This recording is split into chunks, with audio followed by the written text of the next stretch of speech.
Okay, let me populate the sidebar with some rolls here.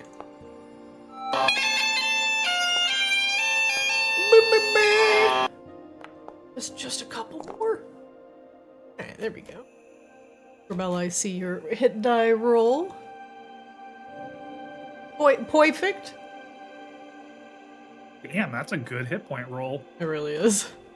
Spicy.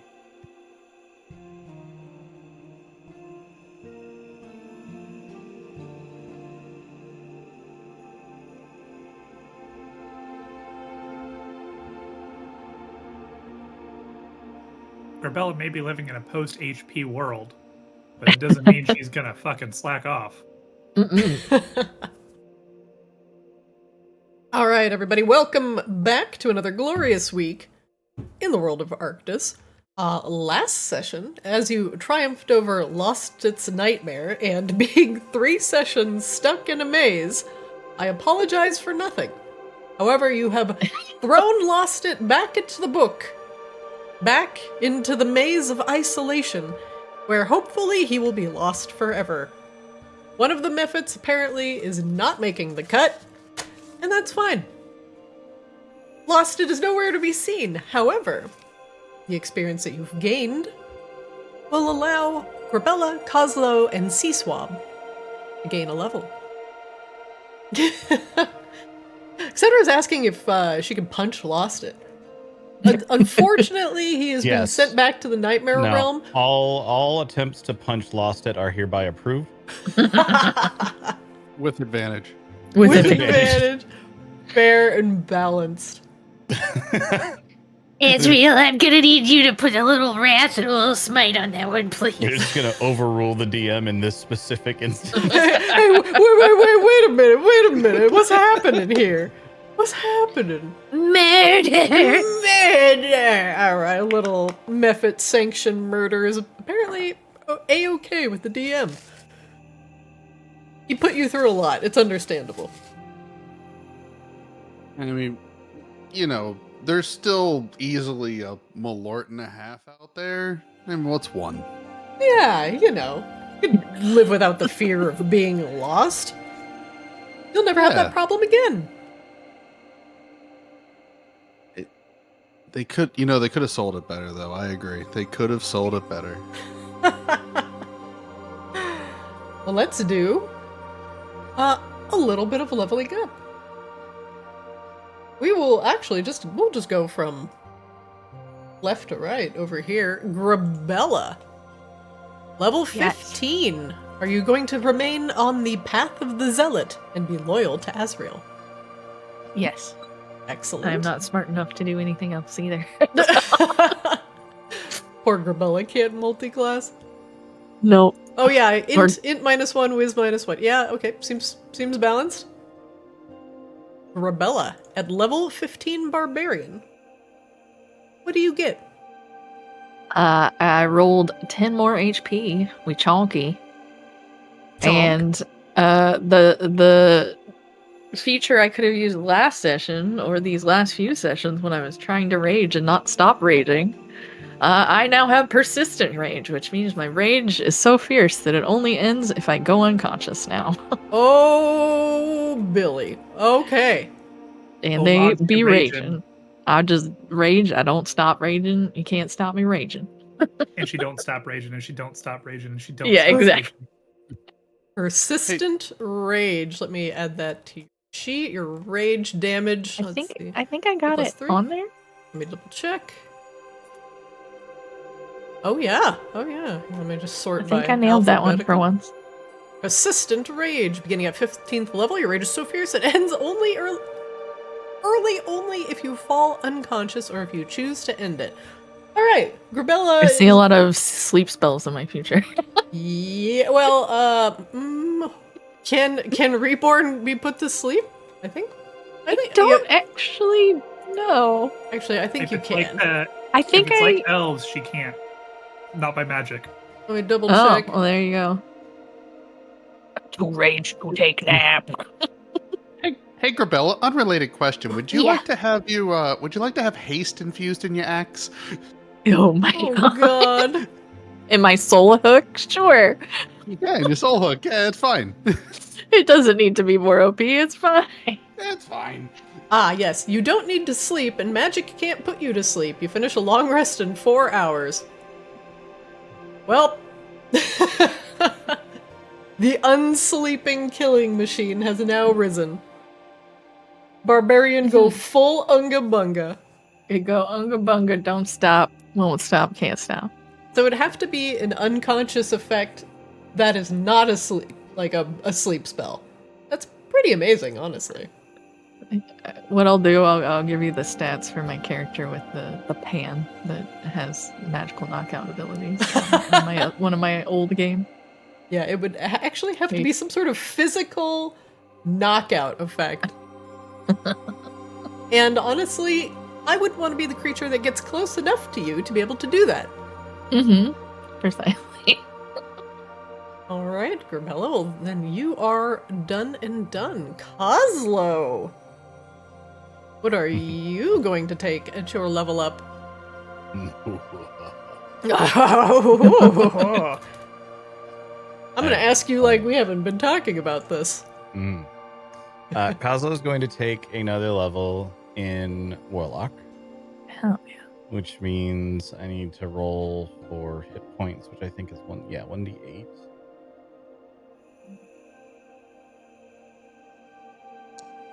I'm gonna grab a drink real quick. while we're doing Excellent. Damn, kids. Not a bad roll. That's Not a bad roll. Pretty damn good. Alright, let me update your little lad here. And at third level, I go up to second level spell slots for Warlock spells. I gain another spell, which I have forgotten to look up what that's going to be, so I will pick that in a minute. And I gain a pact boon, which is the important part. And what pact have you chosen? Chosen? Chosen? What have you Well, chosen? What have you chosen? What hast Chosen. thou shown? Kozlo is going to go Pact of the Chain, which Excellent. allows him to learn the Find Familiar spell and cast it as a ritual, which definitely won't do anything weird with that. Active the Pokemon. Pretty much. On brand for Yeah. Servant of Azrael. Bless you, my child. Yes. Yes. Oh, and do I have plans? Don't So- you get to have like the souped up? Yeah. You get special souped up familiars. You can do I like get- the imp or pseudo dragon, all kinds of shit. Yeah. There's one that I discussed with Christina that isn't technically on the list, but is close enough that I think we're going to do. Is it a Bob-omb? That would be amazing. Meet Mr. Cherry Robert. God damn it! I knew you were gonna say that. We call him Bob. I hate it here. I'm also using my option at level up to relearn an invocation because I'm dumb and took an invocation for Eldritch Blast without having taken Eldritch Blast. All right, so Eyes of the Rune Keeper, are you keeping, or Repelling Blast you are keeping? We are getting rid of Repelling Blast because I can't do anything with it because it requires me to cast Eldritch Blast, And it's gone. which I do not have. And what would you like to replace it with?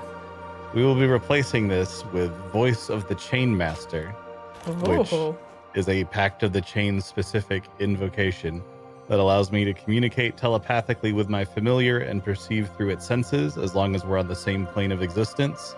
It also allows me to speak through my familiar in my own voice, even if my familiar is normally incapable of speech. I hate it. Something terrible and something that can never be undone is going to occur because of this. What do you, And I what do don't you like mean by it. that? What do you mean? Uh-huh. All of these things sound fantastic. And I need to pick. Azrael, for one, is very excited. And just so you guys know, Kozlo does not understand anything that has just occurred with him. He will be figuring it out with everyone else. Kozlo, you also know at level 3, 4 spells and have 2 spell slots. Yes, I need to figure out what I forgot that I needed to learn another spell. My slot level goes up to 2 also, which is nice. But I need to look at spells. All right, well, I'll let you do that, and we will move on to Sea Swab. Mr. Hello. Swab, what are you taking a level in? I am taking a level in Sorcerer. He's always definitely like, I'm only dabbling in there because I worship Azrael. I'm not fully committing. Mm-mm. But at level 14, I get Storm's Fury. Ooh. And when I'm hit with a melee attack, I can use my reaction to deal lightning damage equals to my Sorcerer level. And the attack, must make a strength saving throw. And if you fail, I push you up to 20 feet away from me. Wait, how much? 20? Up to 20, yep. Damn. Up. You're too close. That's really good. Oh no. Don't touch the electric bird. Very good. So that is your is it your subclass feature? Yeah, let's okay. And I'm scrolling up, so you have 14 sorcery points now. So I will double check, let's see. Level 14, yes, you get 14 sorcery points. So I'm going to adjust your sorcery here.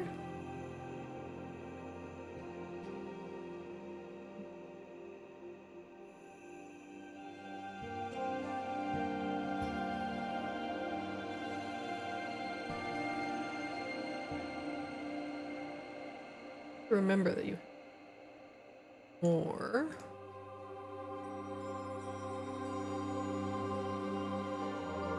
Of 14. Not 1,413. Listen, if you want to give me 1,413 sorcery points, listen. Seems good. We can fight Vanix right now. Let's see. You got your subclass feature, 14 sorcery points. You still have 6 cantrips. You should have a total of 17 prepared spells, which you also had at level 13. And the same amount of spells as the previous level as well. So 4, 3, 3, 3, 2, 1, and 1. Spells here.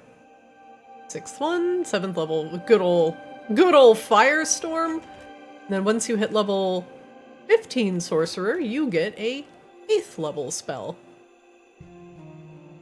What level? Next level. No, I never thought about how Sea Swab is our Zapdos, but you are correct. He is the lightning bird. He is our Zapdos. 100%. He's blue. Hey, He's Grabella. a shiny Zapdos because Grabella? it's the wrong color. What? I can be whatever kind of bird you want me to be. That's true. But you are mostly a Zapdos these days. Well, very And I'm good. okay with this. Like a Me ditto too. bird. You are a ditto bird. As the Looks resident Charizard, I need to add more people to their official Pokemon title. Catch You don't him, have catch enough him, badges gotta to catch 'em train all. me. Gotta catch 'em all. All right, Seaswell, I think you're Does good. that mean Kozlo's a Voltorb? He's a what? What did you call him? Kozlo's a Voltorb? He definitely explodes when he hits very low Thundershock life. Bomb? He could be a Voltorb. Now when Christina tries to have a bunch of mobs hit me, I'm just going to push them all away from me. Back up. Beat the fuck Hmm. I see you're familiar with my game. Very well. Speaking of familiar, Oh no.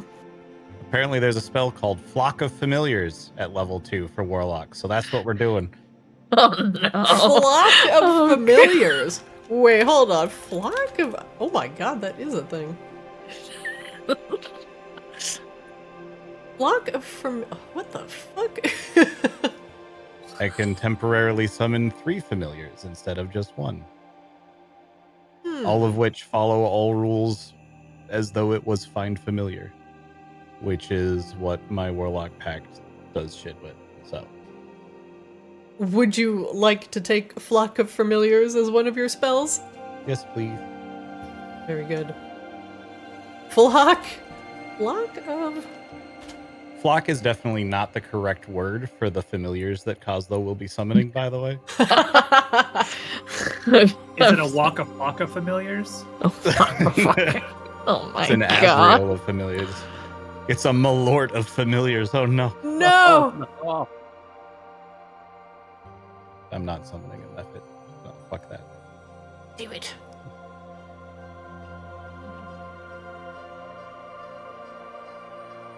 All right. I believe you should know one more. Oh, am I missing a spell? I think you have 3. Pact Magic, 2nd level. You have Distort Value, Flock of Familiars, and Hex. Okay, and I am missing one. Cool. Give me another minute. I thought I only needed to add one more. No worries, let me just double check here. 3rd level, Pact Boon spells known. 4. Spell slots, 2. I must have forgotten to take one last level up.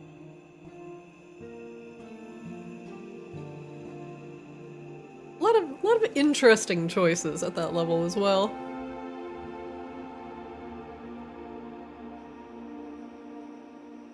I also like some of these Eldritch invocations. I think you have some really good ones, though.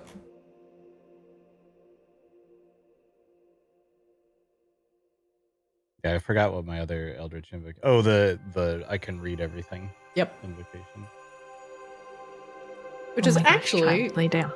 Oh, borrowed knowledge. We will do as the other. borrowed knowledge. Okay. Asking Azrael for help doing something that Kozlo otherwise is bad at. You're good. bold of you to Kozlo? assume that Azrael's any good at it, but sure. Yeah. It's like phone a friend, you know. You never know what you're gonna get. At this Azrael point, just pulls out one of the Pokemon that's good at it. Here you go. yeah, exactly. As I was gonna say, like at this point, if Azrael doesn't know how to do it, Azrael probably has some sort of pet, even if it's a person that knows how to do it. Alright, all of this looks very good. Very good. Alright, everybody. Now that you all have leveled up, let us continue into our foray into the Great Ice Library. As you all may or have may not remember, if you have repressed it at this point, you've triumphed over Lost Its Nightmare and have shunted the Mephit back into his own prison of nightmares, and hopefully he will get so lost that you will never see him again. And if you do, apparently it is okay to punch him in the face. As you continue through the Great Ice Library, there are a couple of Mephits who will not speak with you unless you have completed the other Mephits trials first. And so, 3 other Mephits still remain. You have the Mephit of Catastrophe, the little nightmare shepherd of all that is earthquakes, firestorms, lightning storms, and other natural and unnatural catastrophes. There is the Mephit of Darkness and the fear of the dark. Last but not least, out of this trio, is the Mephit of Violence. The Nightmare Mephit of Violence, most assuredly, give you a very entertaining experience, as there has been a lot of nightmarish violence in Arctis's past. You can continue going counterclockwise, if you so wish, or you can choose which nightmare you'd like to attempt to triumph over first. You 3 can talk it out amongst yourselves as we continue back into the Great Ice Library. The Mephit, the Mephit of Loss has left you with the essence of nightmarish isolation, a part of Vanix that he has left behind within Arctis's memory, and now you can use it against him in order to weaken him in your final battle. One moment, please.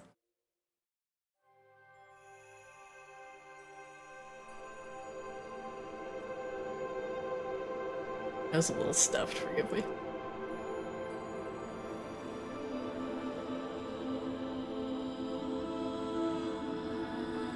With a very satisfying slam of the book, Rain, you have condemned Lost It to his own nightmare.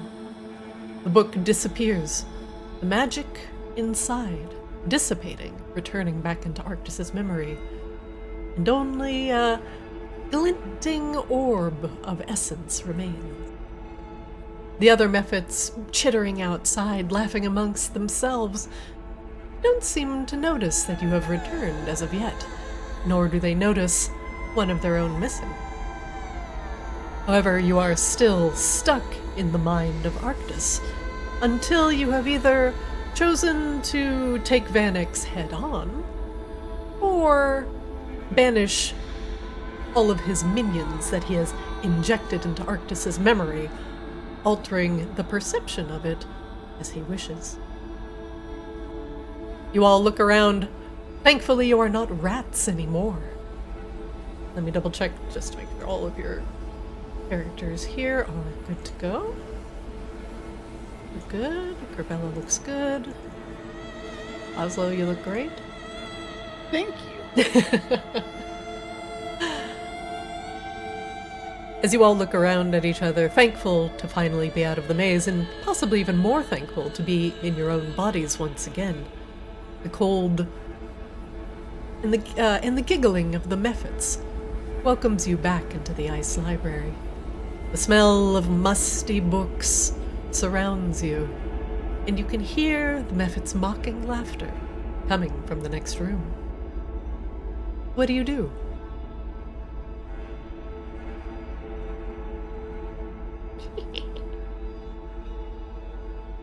Is everyone good?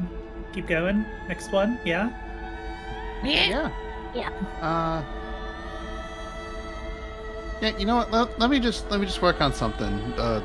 Wangdoodle takes the very gnawed-on battery-looking object and pulls a hammer out from his satchel of tools and proceeds to smash it to small pieces, revealing that it's basically just shiny rock.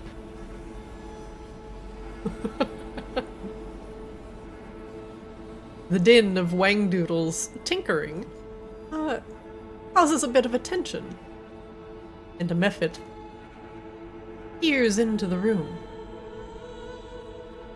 Oh, you've returned. Hello. Look at you, nightmares all. And, where's Lost It? He got lost. Typical. Perhaps he will make his way back someday. Perhaps not. That is his nature. Yeah, it's totally his nature. Mhm. He nods in agreement. Very good, very good. You are turning out to indeed be perhaps the strongest nightmare. Something that even Vanix cannot. Very good. Very good. Well, welcome back. Feel free to peruse and browse at your leisure. There are many other Mephits awaiting your beck and call.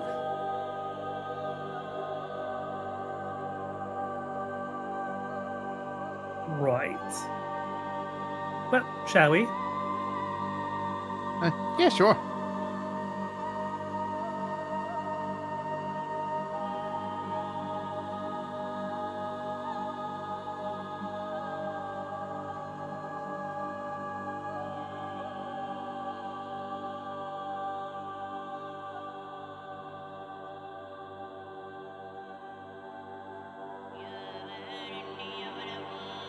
The Mephit Disaster sits in front of the iron-bound wooden door.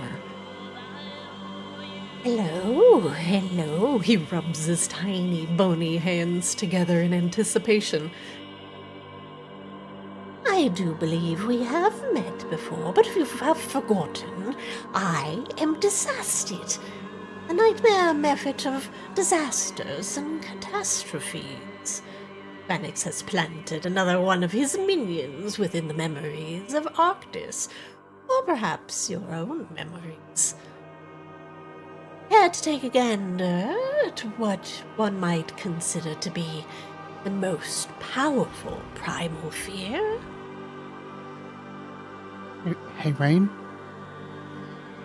Yes, my doodle. did this one pitch to us or not? I honestly I don't remember. Technically, they all pitched to us except for Death It. Okay. I guess that's not really a good sign, huh? Yeah, no, so good to see you again. You would very good pitch on your thing here. Yeah. Flattery will get you everywhere. I'm so glad that you've chosen to triumph over something that is entirely out of your hands.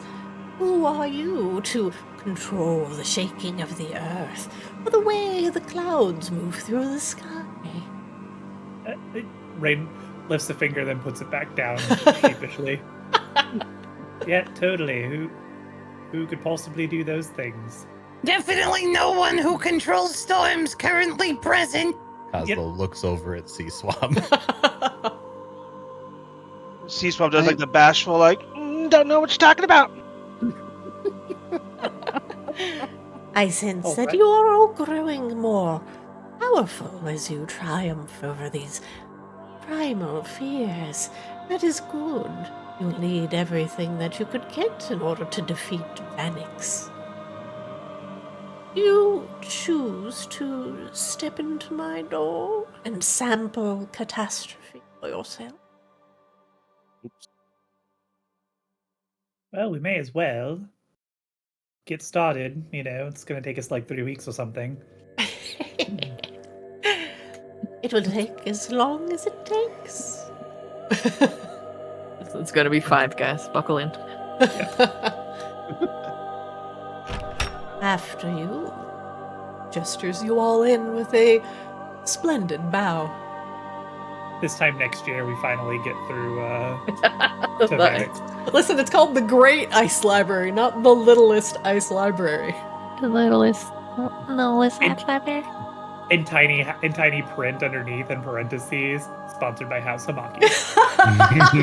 The second longest campaign thread ever. I said I was going to beat it. By God. When Grabella enters, she's gonna kind of notice. I'm assuming that's supposed to be a dragon on there, yeah? It is. She's gonna kind of look, like nudge Wang Doodle and look at the cover and then look back at him and then look back at the book. Indeed. What are you, Grabella? What? He looks over. Come on. The leather Really? bound I book figured I'd warn you. is gilded What- with what? gold. I mean, they did say something about maybe disasters that just Arctis experience, so maybe this is more, Grabella would frown deeply at this. like the whole time that one city got burned a bunch that I've forgotten the name of because we haven't been there in like 6 months.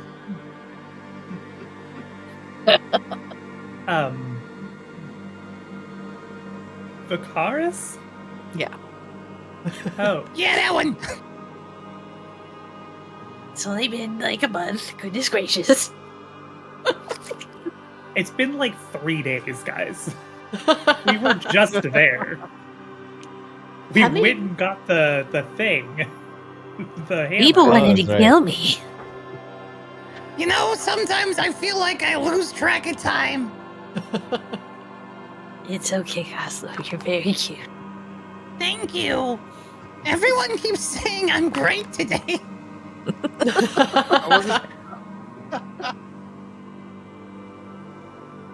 Is Sea Swab, are you going to join us? Oh, yep, sorry. So hey, Grabella, again about that whole super boost thing. We can take care of that. We can throw a little haste on your soul hook. Oh, really? She will Yeah. present the giant hook. Fantastic. Yeah, hold please. Probably the size of fucking Wang Doodle. Go on, take all the time you need to prepare. You're not getting out of here otherwise. Wangdoodle, what are you up to? Wangdoodle is going to inscribe some runes that definitely look like something moving very fast, and is storing the spell Haste in Grabella's Soul Hook. Okay. Ahem.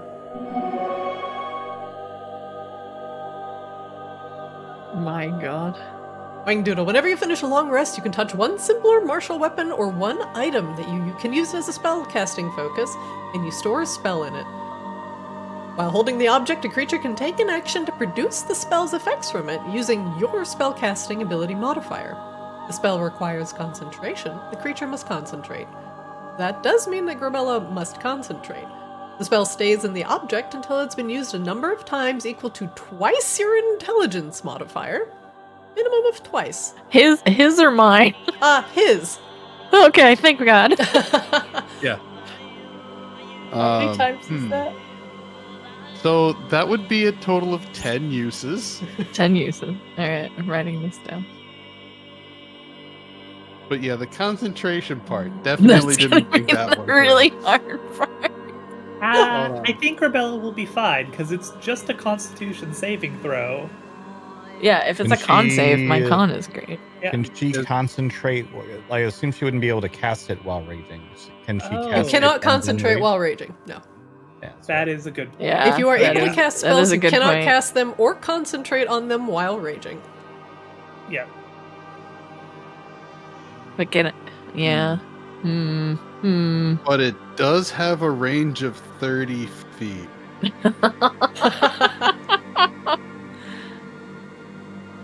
I will Hey, note Rain. this down regardless, but you should Rain. maybe think about giving it to somebody else. Rain, is your sword a martial type sword? I can't see from over there. It's so fancy and I like know. murders everything. It's a. What are you talking about? Like, I stab things with it, yes. It is, upon closer look, Rain is wielding a rapier, which is a martial weapon. Oh, fantastic. Because we can just do a quick swap-arino here. And, someone who's probably always going to be in some range of Grabella could probably use this. I also could just haste Grabella and myself, though, if that Good were point. the case. Good point. Maybe something. I hate myself for saying this. There's something for Sea Swab, but he doesn't really speak. Can you put it on a cannon? Unfortunately, no. I Okay. can't. Sea Swab has multiple weapons that are absolutely applicable. So you can even put it on a dagger. Yeah. See, So that would mean literally everybody can cast haste except Yes. for Grabella in the party. If that were the case. See, swap?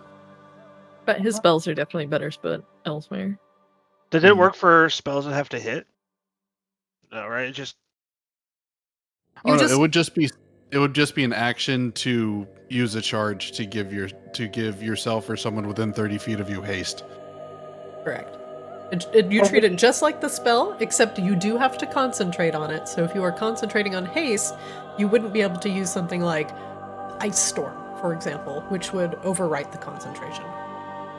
Also, one critically important thing just to call out for anybody who's not familiar with how haste works. If you stop concentrating on it and you drop the spell for any reason, the person who is hasted is incapacitated. Yes. So just bear that in mind. If you're going to cast it, it's kind of a commitment.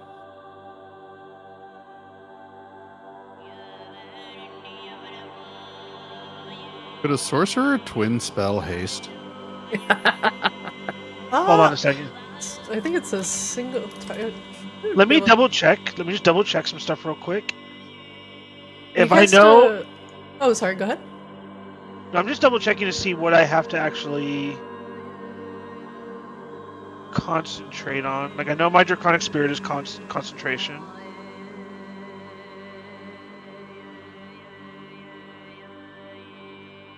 To be eligible, a spell must be incapable of targeting more than one creature at the spell's current level. Magic Missile and Scorching Ray are not eligible, but Ray of Frost is.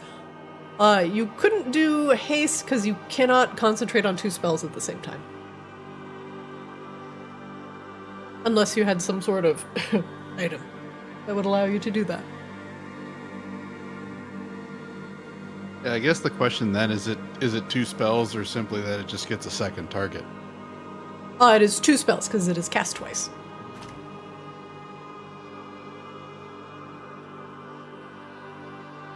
Well, there goes that idea. I mean, I have a bunch of stuff that's instantaneous. It's just there's only a handful of things I have to concentrate on that I would have to make sure I don't cast.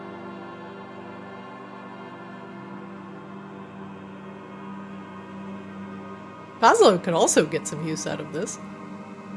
Kozlo could very much get some use out of this. Kozlo, who can also cast haste. Also true. Kind of left that one out. I was like, yeah, he's got the same book I do.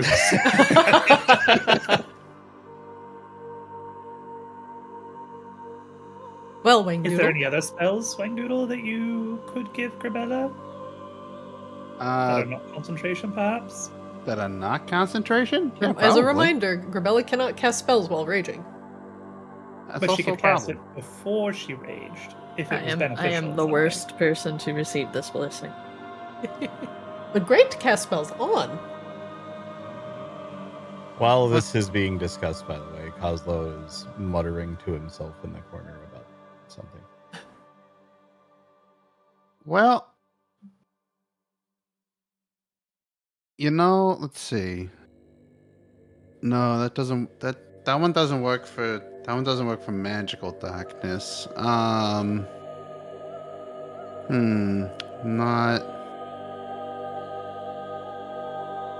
Not concentration, huh? Well, yeah. I mean, there's a few of them. Let's see what we can get. You know, it could be funny if you Weird. just put more fireballs into everybody's weapons. That could be really funny. Yeah, but I can really only give one dose at a time. I'll happily do it. That's not a problem at all. Here, let me show you. Wangdoodle will take a chisel out of his tool bag and make a couple swipes that don't leave any physical marks on the soul hook, but wipe away the runes as if they were just dust coming off of it. And we're just gonna pretend that never happened.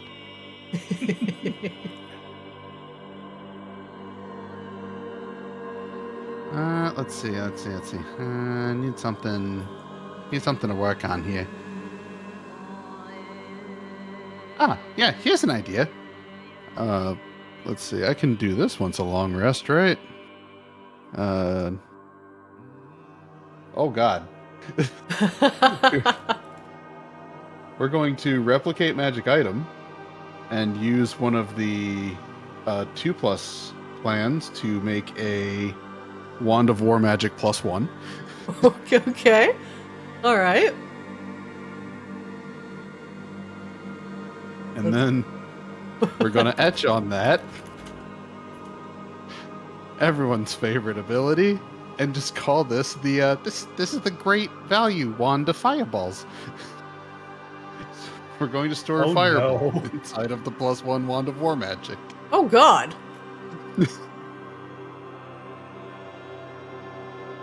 All right, Yeah, Wand of the War Mage with fireball stored.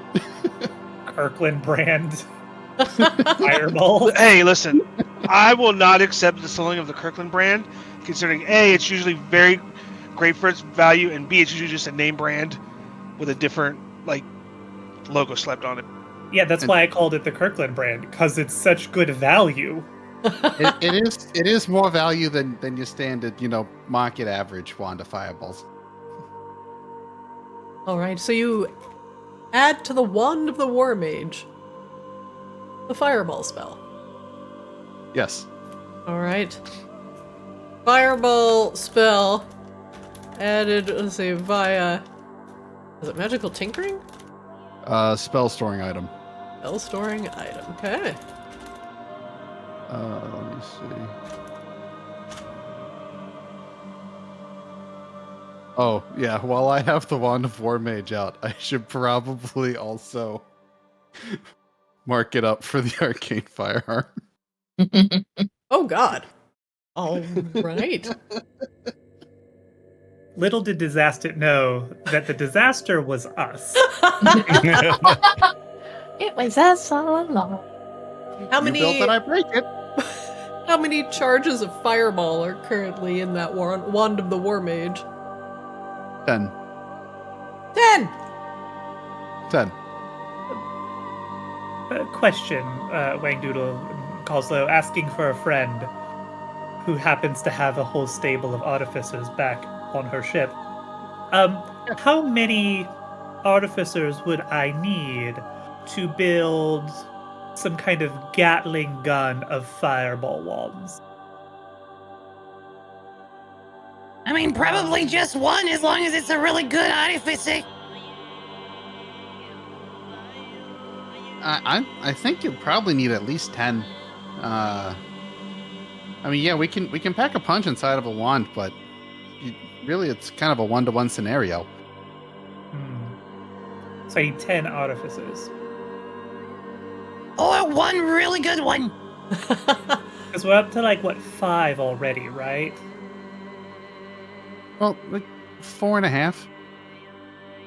Oh, that's, yep, that's fair. Mm-hmm. Wang Doodle, your Wand of the War Mage is currently in your inventory. It has a fireball spell attached to it that has 10 charges. And each cast of fireball, I'm assuming, takes... Is it 1 charge or the spell's level of charge? It is 1 charge. One charge? It is the exact same as me spending a 3rd level spell slot to cast Fireball. Very good. For your spells that you cast through it, you'll just have to manually add a 1d8 until I adjust that for next session.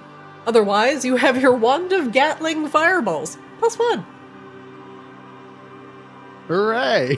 It is also now attuned to you, bringing you to 4 attunement slots out of 5. Yeah, that's fine.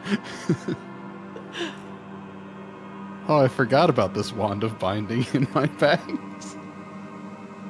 Yeah, both of you artificers have a concerning amount of wands in your inventory, considering the recent changes. Mm-hmm. What do you mean? What What do you mean? do you mean? What do you mean? What do you mean?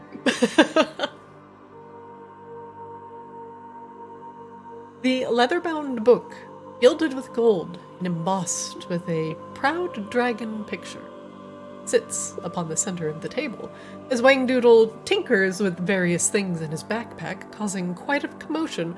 Coslo, Rain, Seaswab, and Grabella, make me perception checks, please.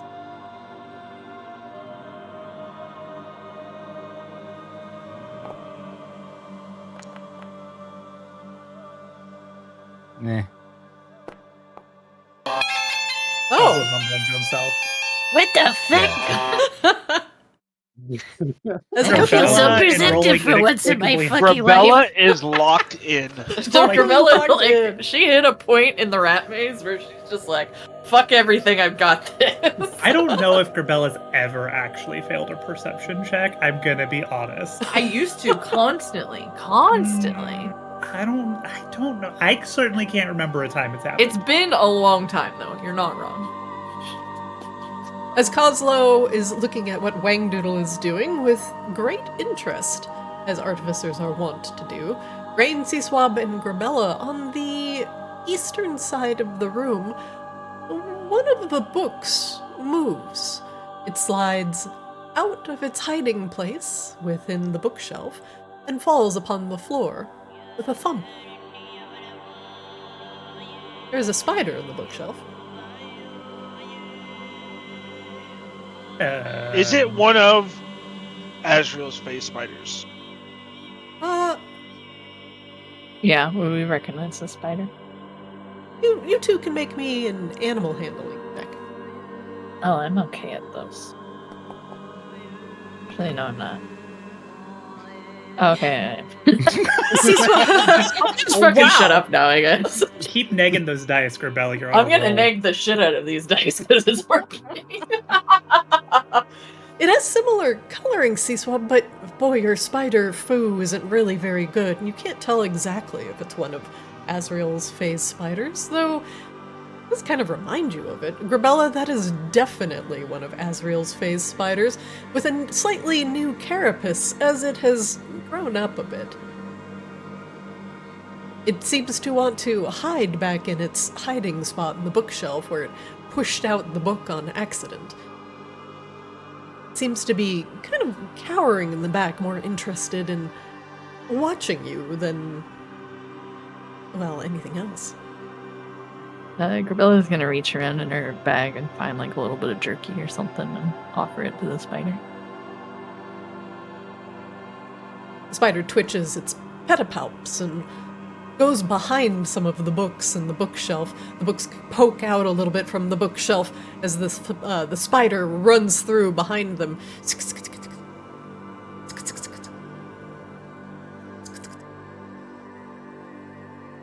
Are we concerned by the rather large, translucent-y spider skipping about? Is that a No, concern? that's one of Israel's spiders. Oh, yeah, so definitely no reason for concern then, huh? They Rin says a little definitely, suspiciously. they definitely acted a little weird. As though we'll walk over to the spider, kind of looking at it like extra curious. Oh, Costa, be careful. That thing looks like it could eat you whole. Unlike what Grabella did when she walked up to the bookshelf, the spider does not run away or cower as you get near it. It twitches its pedipalps and rubs its forelegs over them as if it were cleaning itself. It looks at you with its 8 curious, glinting eyes. You swear behind it you see some sort of unnatural intelligence.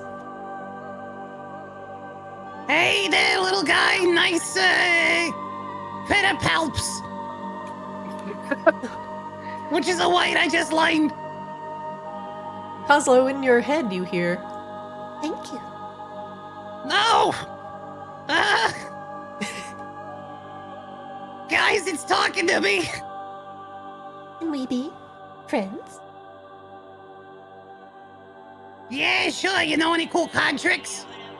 Yes, many. Would you like to learn? Would you like to learn them? We can learn so many things together. Kazlo just looks back at the rest of the group and just kind of like shrugs. I don't know. I think I like it. Friends? rolls forward just slightly. Down the bookshelf, peering up at you.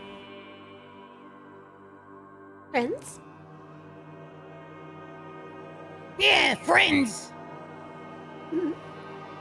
It's only Kozlo that hears like what the spider is saying, right? Correct. Okay. Is Kozlo going crazy? Is everybody else seeing this right now? I mean, we used to be friends with these spiders. Okay, but Kozlo's just talking to himself over in the corner. Friend. Well, they're phase spiders, so I think they have some telekinetic or whatever abilities. Oh, is that right? I think so. Friend Azrael told me to find you, keep you safe, keep you protected. We will be friends.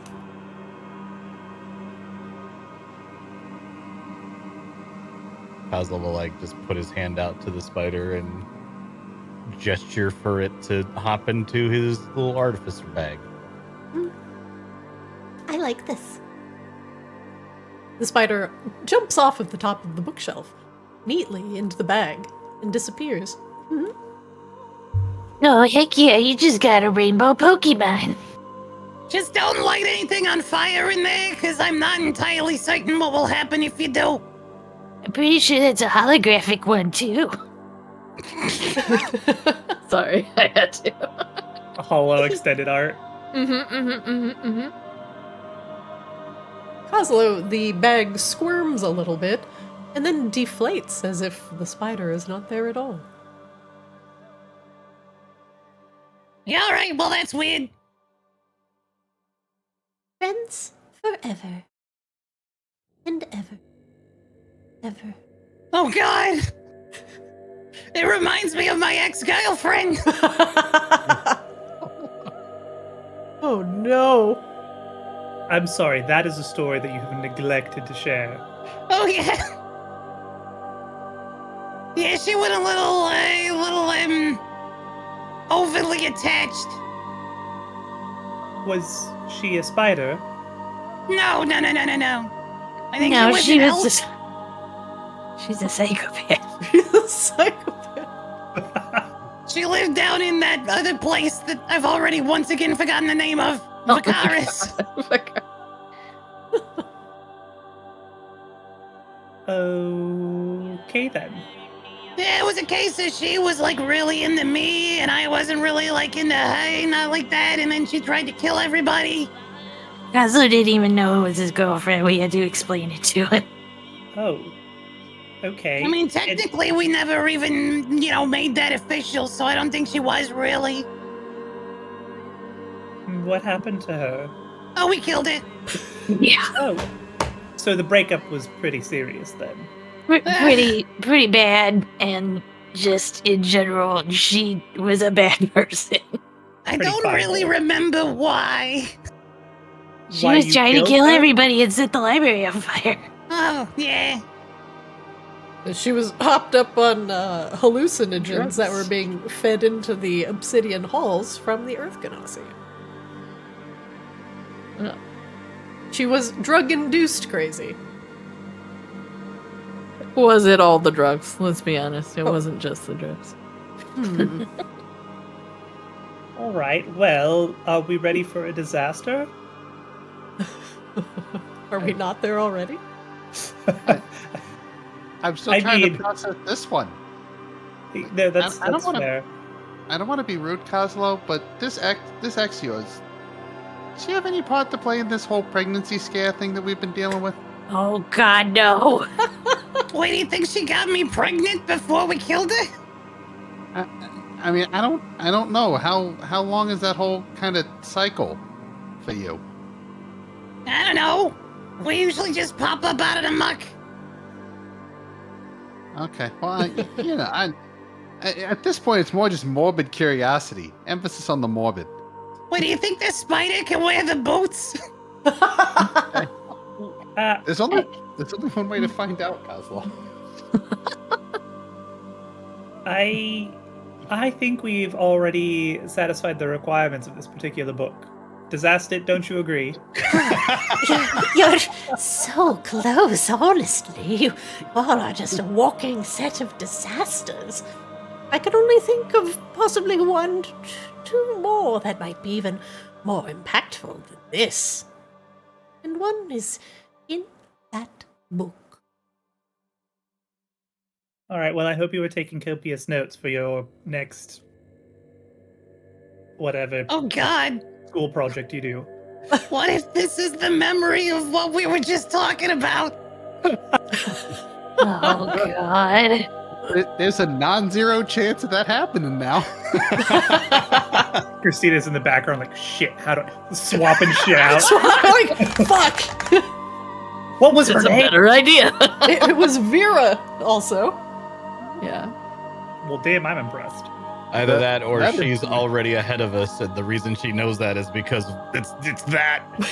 Exactly, straight pulling it from the NPC list. No, we're going with this now. Well, All then, right, if well- your disaster artists are ready, go ahead and open the book. Calls though, do you want the honors or C-Swab? Sure, Puzzle. why not? Yeah, go ahead.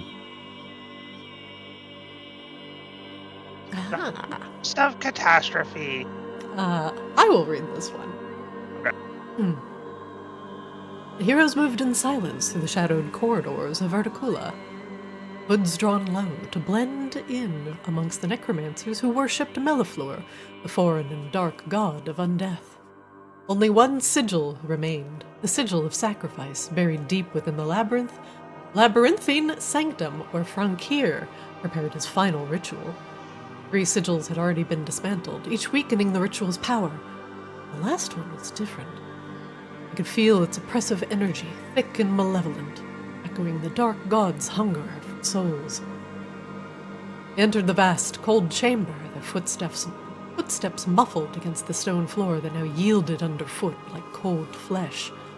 An altar, draped in dark cloth and slick with blood, stood at the center, encircled by cultists shrouded in robes and masks fashioned from bleached bone. Behind the altar rose a blasphemous tribute to Mellifluor, flesh and bone arranged in a chaotic, horrific manner. The necromancers' voices rose in a slow, resonant chant that filled the room, an invocation to Mellifluor himself. The words, twisted and ancient, spoke of a weapon so terrible that even the gods would tremble. Frankir was preparing to unleash it, all in service to the god of undeath, who had promised him unimaginable power in return. The heroes knew little of the artifact Frankir sought to release, and only that they failed here, it would spread death across the land like a plague. They took their places around the altar, careful not to break their disguises. The air pulsed with dark energy. The chant grew louder, more fervent, as if Mellifluor's gaze had turned upon them watching from some distant plane. A chill of dread crept over them, as though the shadows themselves were awaiting. They tightened their grips on their weapons, knowing that whatever fate lay beyond this final act, they were now the only barrier between Frankir and the Dark God's terrible will. Vanix's Catastrophe. Each time Vanix takes damage, cracks appear in the ground, within a 20-foot radius around him. At the start of his next turn, the ground erupts, causing each creature in the area to make a DC 18 Dex save, or take 32 bludgeoning damage, and be knocked prone.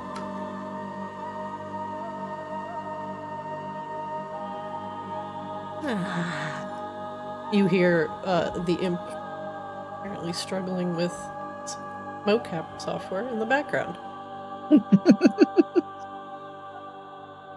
Does he have like the mocap suit on with the little dots everywhere?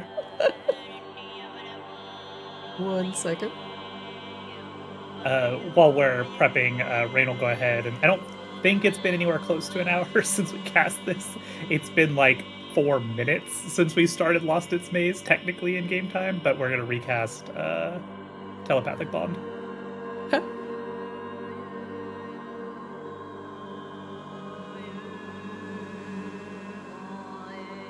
Alright, give me 1 second. We're going to do a quick 2-minute break. DM apparently has to bio and fix her mocap software. Give me 1 second, 2 minutes. Okay.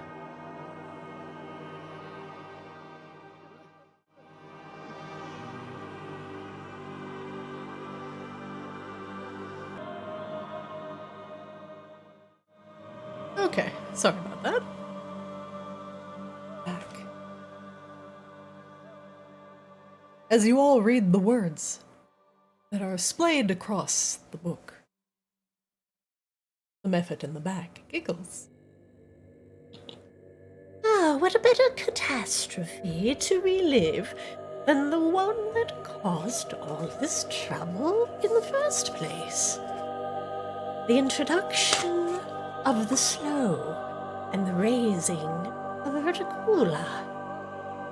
Interesting. A catastrophe that you cannot change or alter, just experience in its full glory.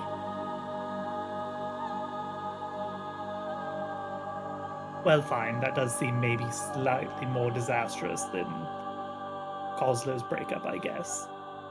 Perhaps only slightly. Well, I wasn't there, so I guess I really can't judge.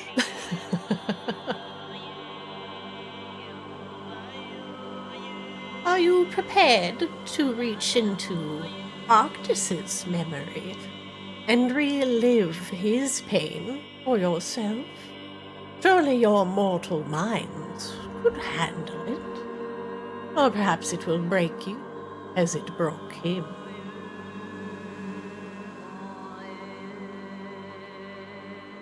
Whenever you are ready, I will have you all place your hands upon the book. All right, everybody, hands in the middle. 1, 2, 3, go team. Team.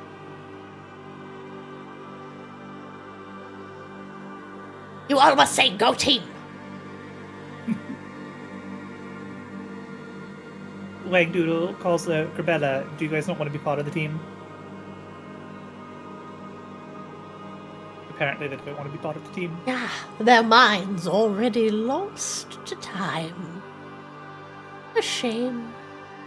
I wanted to see your horrified faces as you experienced the raising of Verticula.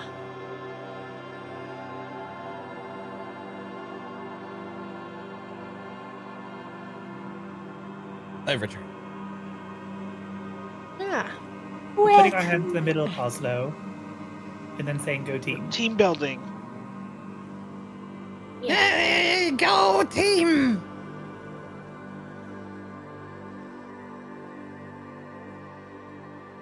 I want you all to be sure that you're ready to handle such a glorious trauma. I think we'll be okie dokie. Are we gonna be rats in a cave for like a million years? You mean literal rats, or...?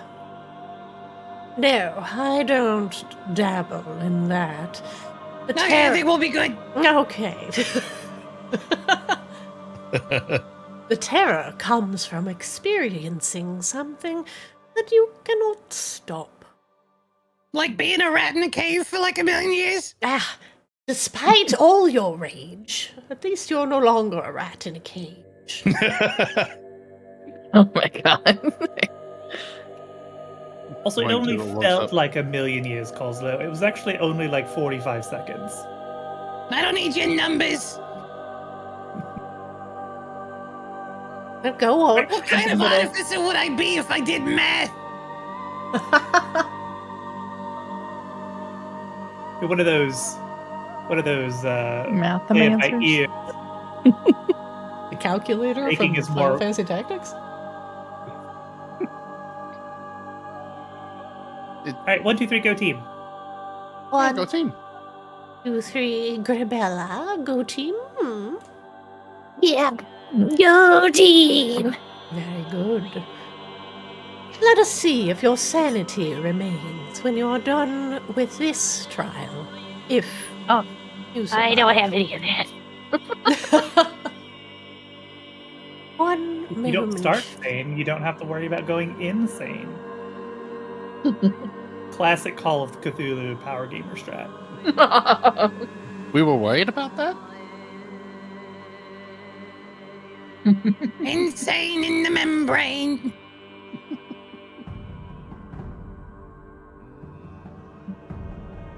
Oh my god, this map is enormous. I'm ready. God damn. That dude's got so Giant many zombie keys. up my asshole. Are these pillars fingers? As you all look Yeah. around at the jagged landscape around you, fingers of stone, or perhaps they are literally fingers, jut out of the ground in random places. The ground itself appears to be torn asunder, jagged bits of rock threatening to cut you with every step. To the south, a strange cube-like object with multiple entrances seems to hold a moat of space itself, pure blackness that absorbs all of the light around it. Except in the dead center, a small glimmer, a blue mote, pulsing with frantic, wild energy. The rest of the cube is arranged in such that you do not know where it ends nor where it begins. Its strange Euclidean geometry confuses the eye. Surrounding you are a host of human necromancers. Some of them flanked by what would be stereotypically zombies, undead, risen by their command to serve once again in unlife. Some of the necromancers are flanked by large, even darker creatures than the humans that they have raised to do their bidding. Frost giants, too, stand alongside some of the necromancers, their massive, rotting bodies emanating both blizzards of cold and the foul stench of undeath. Towards where Rain is, a necromancer stands behind her, and down at its feet, attached to a silver chain, was once a small dragon wormling. Its rotted skin is white and silver in some spots. This poor baby dragon never got to see adulthood, its life stolen from it and replaced with the curse of undeath. Grabella, you are very far north of the room, and a female necromancer is flanked behind her by a massive blue dragon zombie. You can see its ribs in many places, and its wings are patched with holes. As it opens its maw in a lifeless breath, you can see that its throat has rotted away, and most of its open chest cavity is available for viewing. To the southwest of Grabella, another necromancer is flanked by skeletons that seep death itself. Oozing with moss and rot and goo, they're perpetually dripping with some green ichor that is pooling around their feet. Coslow, close to you, to the very northwest, a necromancer is flanked by clacking skeletons. These skeletons look like perhaps at one point they may have been demons. Their feet are cloven with hooves. Upon their head, a pair of horns can be seen, and a thin, bony, whip-like tail accompanies them. These skeletons wield glaives with congealed blood on the blade that has long been uncleaned.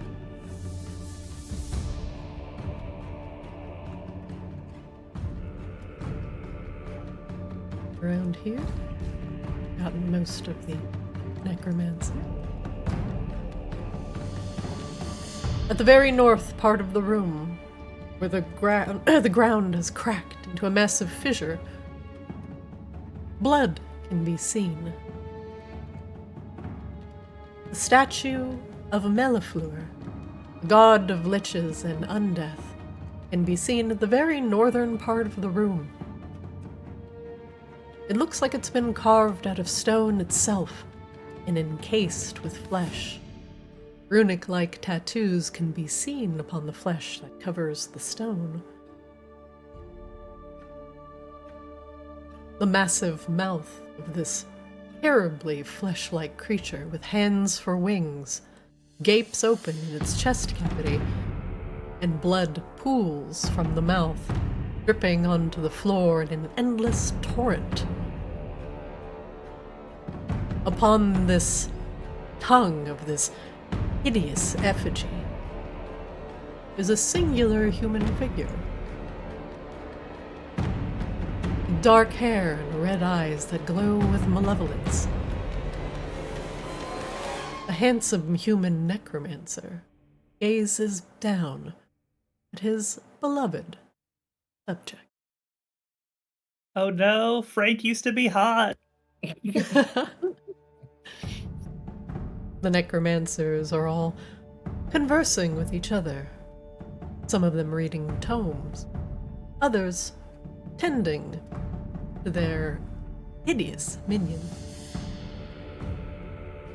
You all have infiltrated this terrible ritual and keep your cloaks tight. You are here to banish the final rune and to hopefully put an end to Frank Here's terrible summoning. But as this is a part of Arctis's history, you have a sinking feeling that you are just here to relive this catastrophe, as you cannot change what has already occurred. Frankier holds up a hand for a moment of silence.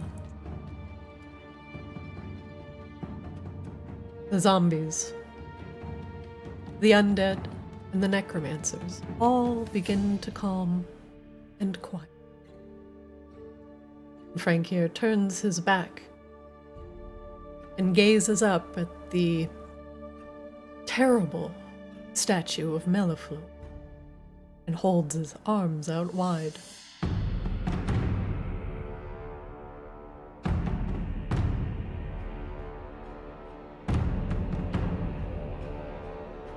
Brothers and sisters of the grave, loyal followers of Melliflu, hear me!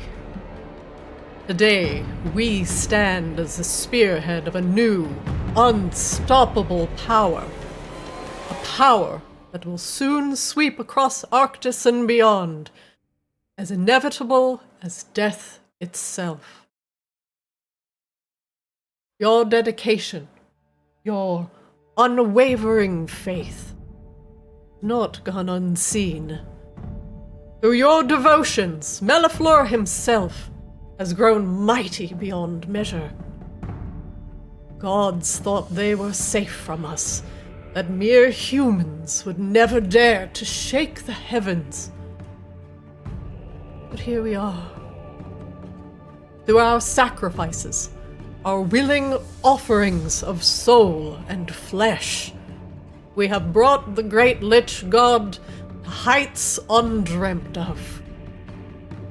He has gifted us a tool of untold destruction. Wrested from the chaos of another realm, behold, the spell plague. And he has given it to us, the instruments of his will. I'm gonna need everybody to make me an Arcana or a History check.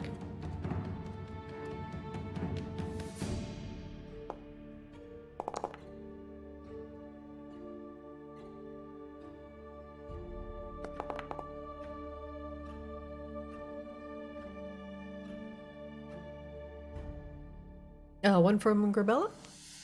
She chooses to pass. Sorry. Remind me what I'm doing. Arcana or History. Your choice. Oh, God. Dice, I am negging you because I just don't believe it. Grabella, whoa, Did that work sounds that bad. For Seaswab, Wangdoodle, and Rain, you've... I'm gonna flash of genius. Oh. Which adds 4 to it. I just was trying to find it in my list. Okay. Kazo, you can also include this into your knowledge. There have only been a few books that speak upon the spell plague, something that has happened to other realms in order to...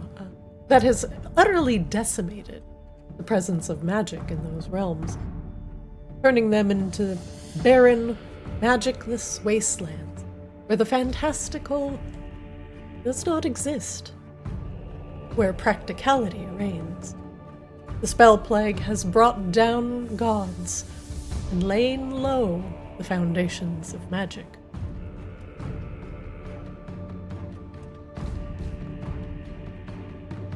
Thankfully, in most books, this has been A lesson. Something that Arctis has, well, never heard of, as it has destroyed the foundation of magic entirely.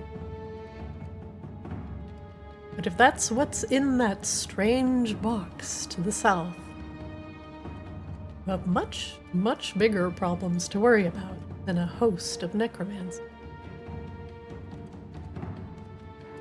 Frankir continues. Huh. I like just the concerned Wangdoodle noises. Nah. Wangdoodle's eyes dart to his satchel. Huh. Okay, keep going. Look upon yourselves, necromancers of Verticula. Look upon your deeds. You, the faithful, have shattered the limits imposed on us by the so-called living.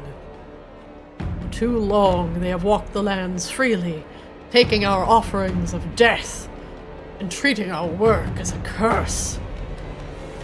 Today it is we who wield the true, lasting power. Our legions of loyal dead and our gifts from Mellifleur shall be unleashed upon this world, and the spell plague shall be our harbinger of change. Together, we will release this plague upon Arctis, weakening every king, every god-fearing fool, every crawling beast that opposes us. This is not where our vision ends. We will draw the demon dragon Tiamat herself to us, seduced by the scent of Arctis's decaying power. And when she comes, she will be as susceptible to our gift as the weakest of mortals.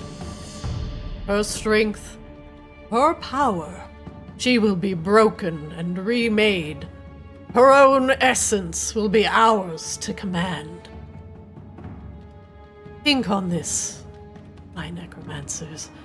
Arctis, bent to our will, its dead rising to our call. The mighty demon lords of the 9 hells, brought low by our touch, cast down by Mellifleur's hand. They will cower before our ranks. We, humans, the worshippers, the zealots, we have become engines of godly might, the fuel that ignites Mellifleur's flame. No more will we skulk in the shadows, bound by mortal limits, chained by divine disdain. Today, we claim not only power for ourselves, but the supremacy of the undead and the inevitable decay of all things. Let no one stand before us. Let Arctis tremble under our boots. Let the hells quake, for we are the necromancers of Verticula. In Mellifleur's name, we will bring the world to its knees, and even the gods themselves shall bow to the might of humanity's zeal. Take heart, my brothers and sisters. For today, Mellifleur walks with us. His enemies, the enemies of death, are powerless to stop us. Arise, necromancers of Verticula. Arise and be heralds of the spell plague that will cleanse Arctis and pave the way for our eternal dominion! Frankir lowers his arms, basking in the fervent cheers of the necromancers around him, who chant his name and chant Mellifleur's as well. They prepare to unleash the spell plague upon the world.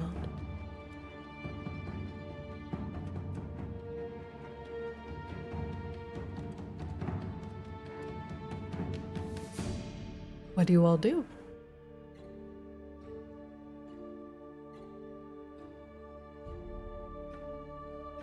Huh. Well, this is interesting.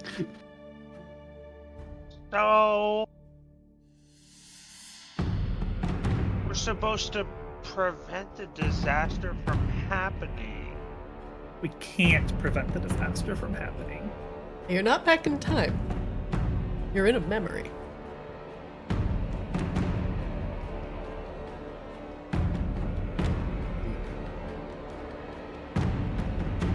Now, with that understanding, looking around,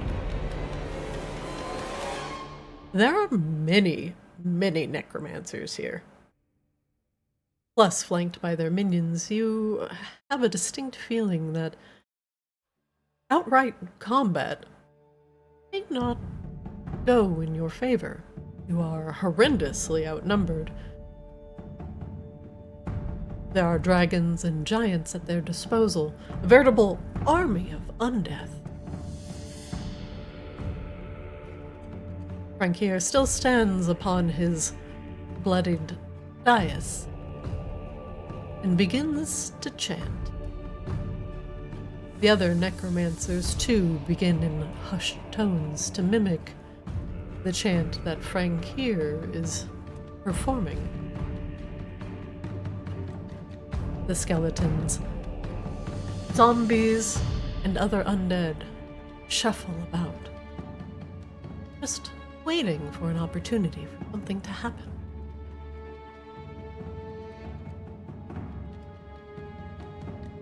Perhaps this is a better time to gain information than to participate in wanton bloodshed.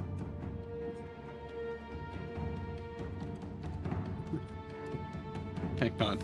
Yeah, Gain so he- information how? Like, hi, necromancer? Yeah, Bob from accounting. I forgot what the next step of this ritual is. Could you tell me? They We have also need such to a find out robust HR department.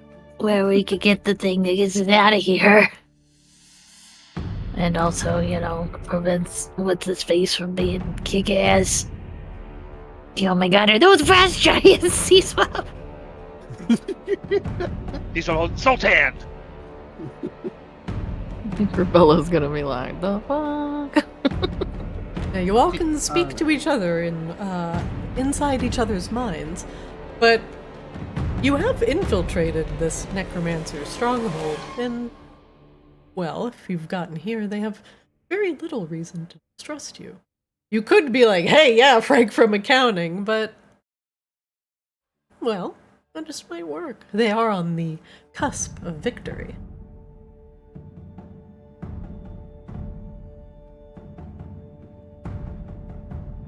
So if we're looking for the essence thing to get ourselves out of here, I would assume it is most likely located, or perhaps even is, that glowing thingy in the void cube. Yeah, it might require us to, like, find it or survive long enough to take it after shit hits the fan. Christina, is there any one of these necromancers who resembles a young, female ascended wizard who might be hanging around here? No. Not. Okay. The person you are distinctly thinking of, Tessa Pulcanis, Yep. is not here.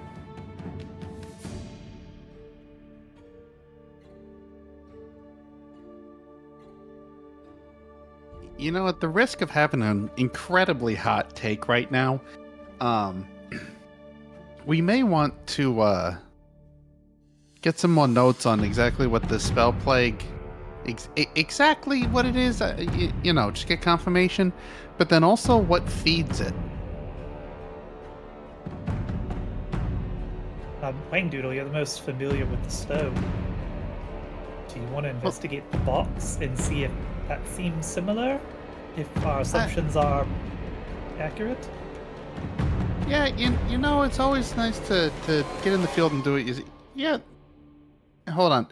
Wang Doodle looks in his satchel for what would seem like heavily padded fire retardant gloves. Okay. Yeah, let's go check that out. Subtly, obviously. What, is no one else cold? You know, just gotta keep those spellcrafting hands, you know, nice and protected. Yeah, my money makers. That's what necromancers say, right? The money makers. Yeah. The mummy makers? Oh, wah, wah, You know, wah. I'm upset that didn't come to my mind. That's perfect. God damn it, we're so stupid.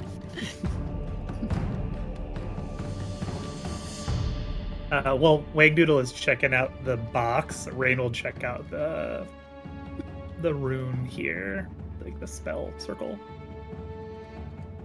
Rain, make me an Arcana check.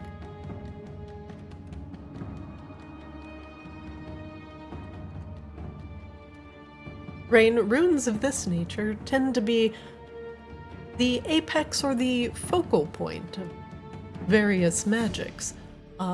This one seems to be the focus of, as you look upon it with some amount of concern, containing anti-magic. Assuming that these frost giant zombies, these large hulking things, may move that Euclidean void cube to this point in order for the ritual to commence. Rain is going to scribble this rune in as much detail as she can in her spell book for future purposes, because anti-magic containment sounds very useful to our purposes. All right. Rain, you jot down some very important notes about this containment rune. I have a feeling that this will be very important in the future.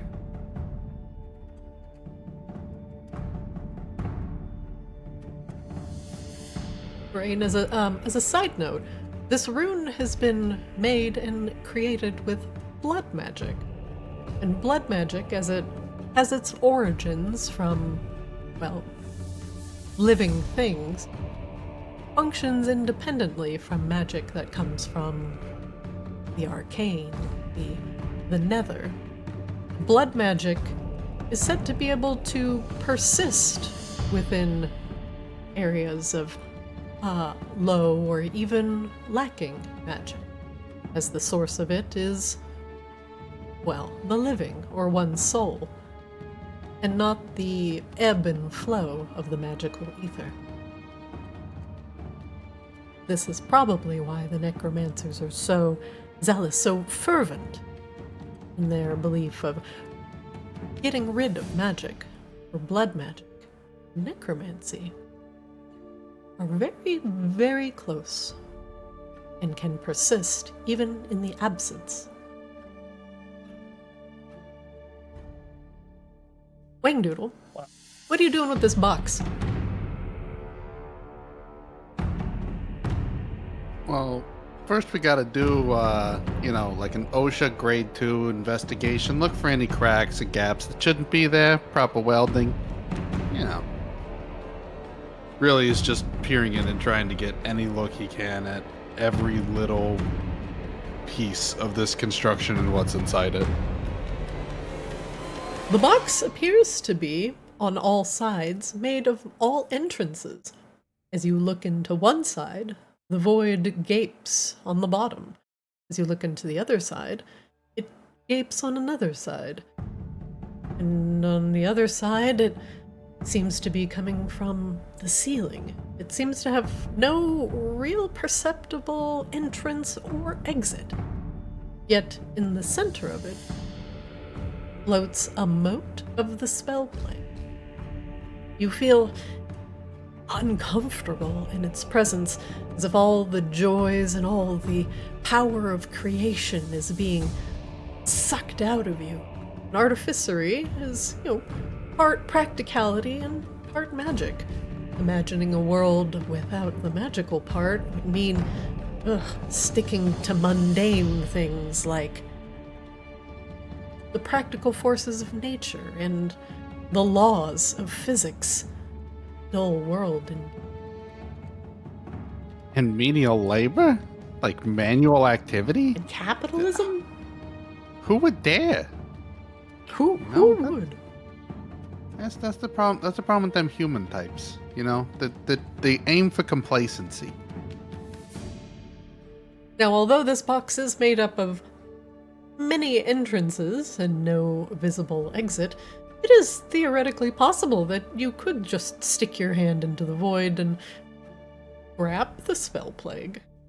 Although, that may have disastrous consequences. As Wangdoodle starts reaching towards, like, no, Wangdoodle, wait. Remember Rush Week. We don't do this again.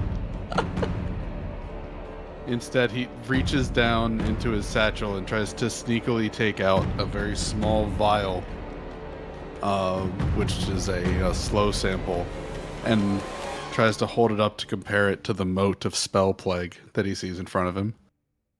The two things shimmer with similar color and very similar resonance. Without having the proper tools, you would even just venture a visible guess that these two things are related.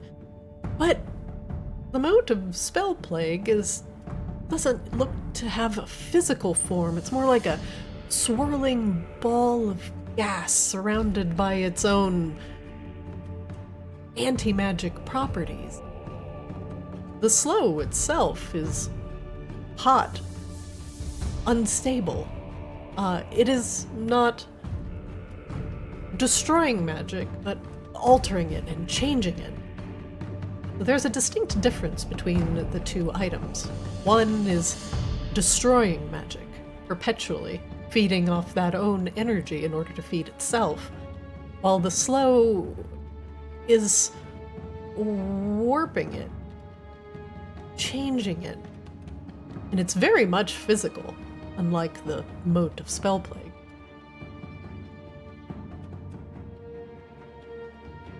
Alright, so this stuff's really kind of similar, but, like, not.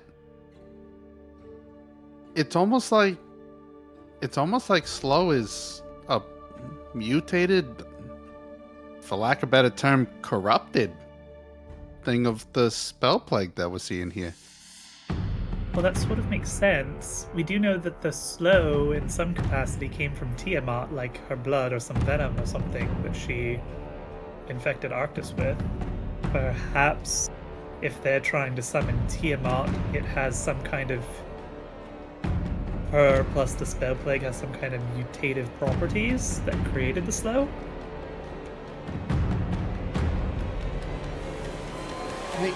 Like a divisible by zero kind of situation, you know? Yeah. Sorry, my brain started overthinking a little bit and started jumping to some conclusions. Like, wouldn't it be crazy if, you know, something in history happened to make the slow? Like here. Yeah. Mm-hmm. Yeah. Wangdoodle, you have this almost giddy feeling in your gut that it's excitement. You're about to see the creation of a new element, but at perhaps a terrible cost. You know, this is a time I really hope I'm wrong, and I'm just overthinking things. You know, you ever have those moments? Oh, well, nope, I think you're gonna see it, Wangdoodle. Because, see, that's our buddy Frank up there. And Frank was here when the Tessipol Canis unleashed the slow, allegedly. So... Or maybe it's not just Tiamat and the spell plague, maybe it's whatever Tessa unleashed as well, and three things mixing together. Arabella's gonna make her way to Rain, passing closely by this dragon. Don't know if that will have any effect, but feel free. No, it does not take an attack of opportunity on you. She would definitely eye it heavily. She moves. Its hollow eyes, clearly rotting out of its skull, take no interest in your passing. Excuse me. Sorry. Sorry, I just had the thought of Grabella like walking past and just mean mugging the dragon, just like, "Ooh, come on, you want to fight?" I think it's a combination of like fear and awe and oh god, I'm undead. Would I look like that?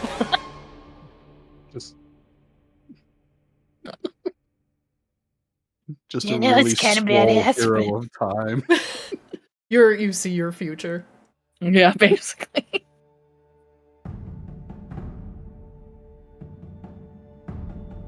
Goslow is just kind of slowly trying to find his way over to his friends.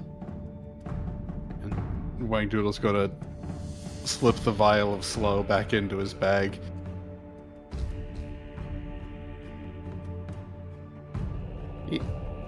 Actually, I'm starting to get curious about something, guys.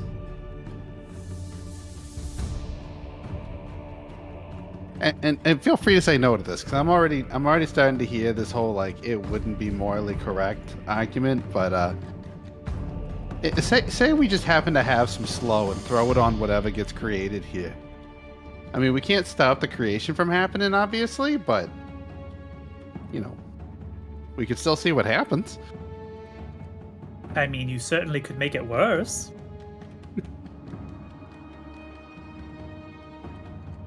Well, you don't know unless until you experiment, right?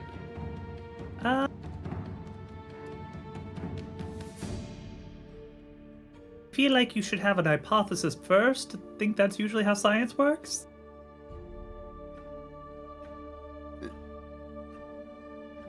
This is less proven a definition and more limit testing. So, just throwing shit at a wall and seeing what explodes. Yeah, whatever removes the wall usually works.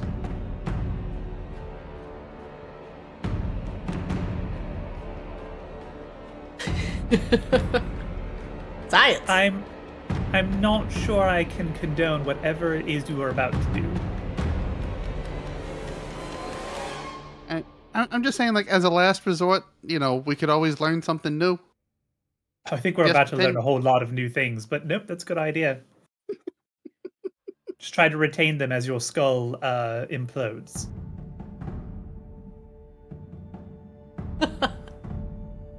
Rain is going to like walk up next to this conspicuous-looking necromancer. What do you mean? The one who looks different from everybody else. Don't be suspicious. Don't be All these- suspicious. Don't be suspicious. All these other dudes looking like fucking Master Roshi or whatever from Dragon Ball Z. What you mean? Yeah, that's him right there. The Yeah, nobody wants to necromancer- talk to those guys. The plain bald white dudes with beards, just generic wizards. The purple-robed necromancer with tousled hair and bags under her eyes, flanked by the blue dragon zombie, gives you a dismissive glance as you approach. Rain, make me an insight check. Insight. Oh, we're good at insight now because we took it on our last long rest as our proficiency. Her hands grip around the staff that she's holding a little too tightly, her white knuckles becoming more obvious. She nods at you as you approach. My sister. My sister. How's it going? How's it hanging? I await the day that we can finally instill change upon this world. Are you not jubilant? Are you not gleeful? To be honest with you, I kind of just teleported in this morning.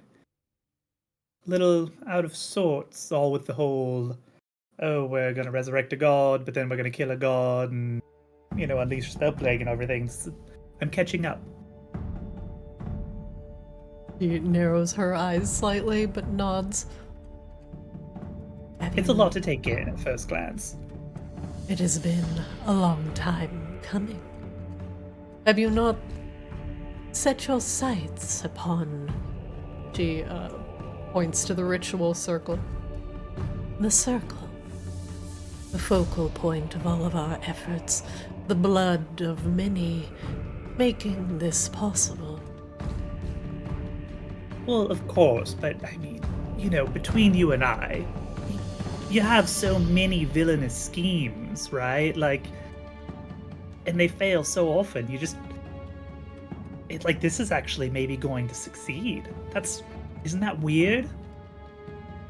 It is. Feeling finally the thrill of being on the cusp of victory is one that is quite foreign to many of us. But we look forward to being aspects of change. Yeah. Rain's gonna take a peek at her staff that she's gripping really hard to. Does it look like something fishy going on here with this particular staff? Make me a perception check. Actually, no, make me an investigation check.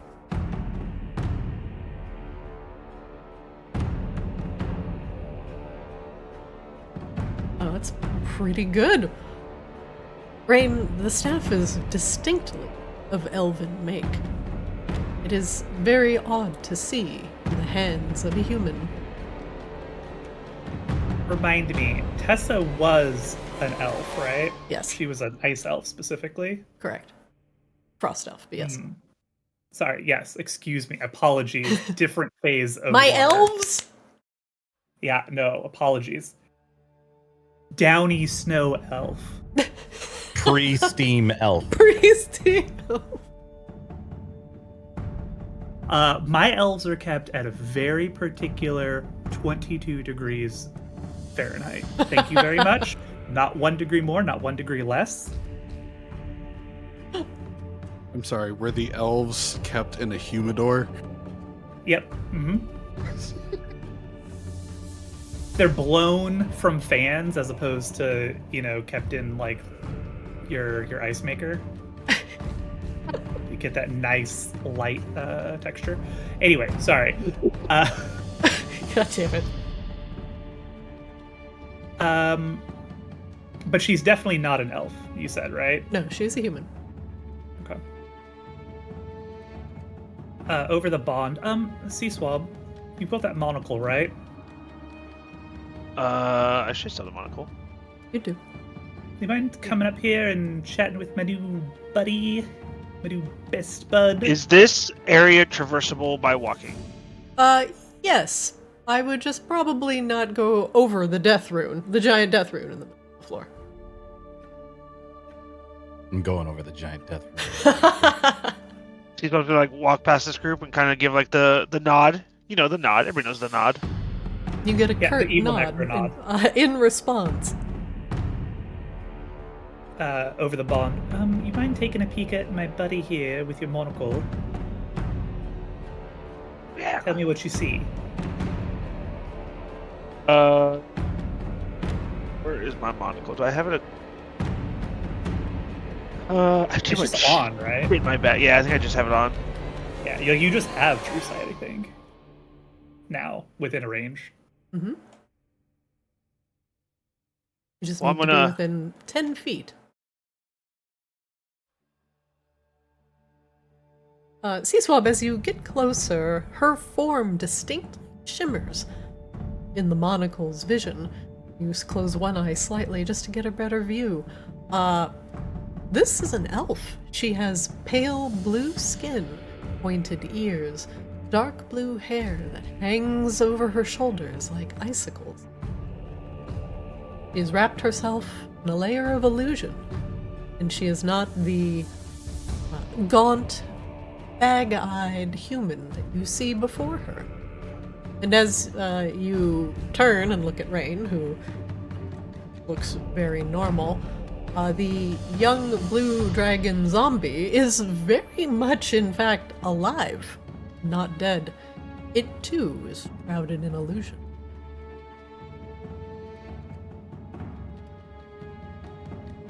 Well, Yes, what is it? She asks you with some impatience. She He shifts from foot to foot, looking increasingly more nervous.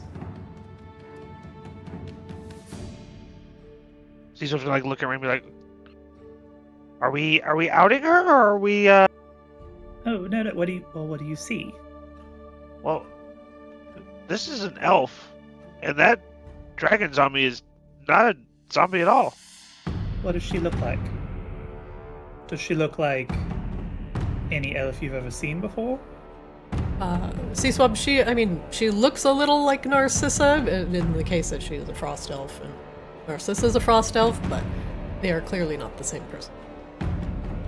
She kind of looks like Narcissa, but it's not Narcissa.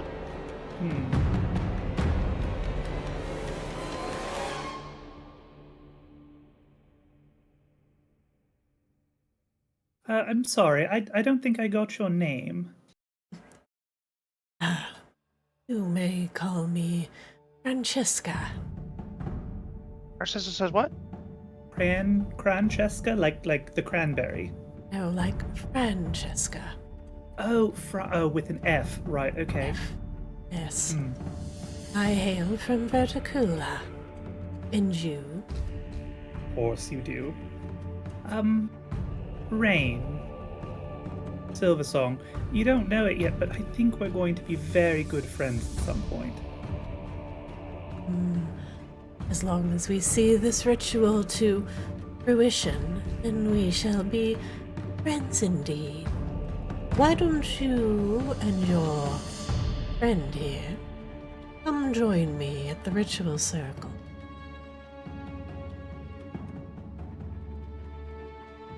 Real quick, before we do that...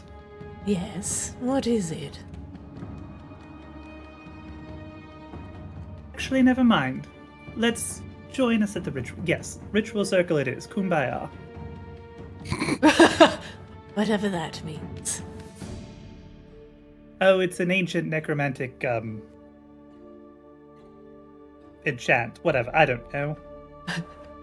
The blue dragon zombie eyes you, Seaswab, and gives you a snort out of its nostrils. A bit of, illusory flesh goes flying out of its nose and lands at your feet in a disgusting, quivering glob. It is not real. Wang Doodle, Kozlo. Yeah. I want you to keep a very close eye on exactly what this necromancer next to me does during the ritual, and I want you to retain every bit of detail that you can. Yeah, okay. Got it.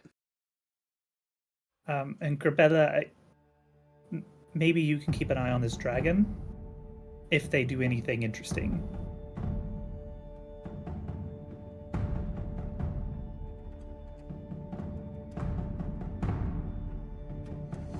Grabella, you might be mute. Sorry, I just went, yeah. Oh. Yeah. You know, Grabella's difficult.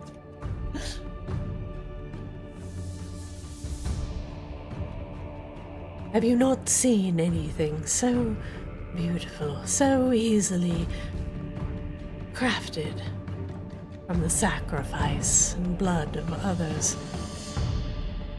What will you do with your newfound splendor? Well, Rain. Go ahead. while they're still talking, Kozlo will unfasten his satchel slightly and sort of encourage the phase spider to climb out and get as close a look as possible from a hidden vantage point somewhere. The phase spider quickly goes down into the crack that separates some of these uneven parts of the earth and dashes out of sight. Ah.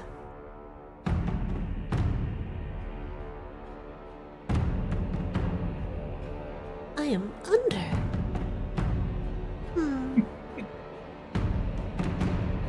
Kozlo will experiment with trying to think back at the spider Yeah, just look at... Wait, can you hear me? Yes, we are always connected.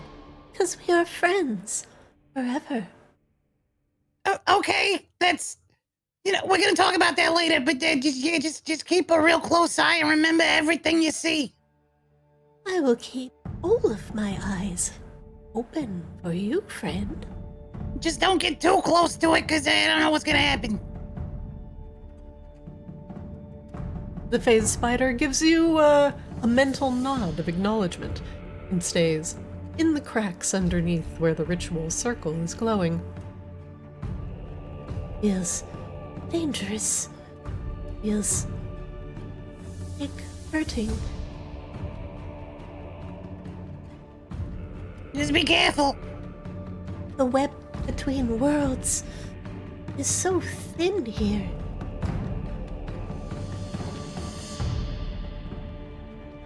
Is it thin and also wide? Is it a wide world web? No, it's very thin enough that something would crawl across it. A small spider, like me, maybe. Maybe something bigger. I don't think you should crawl across it. Are you sure?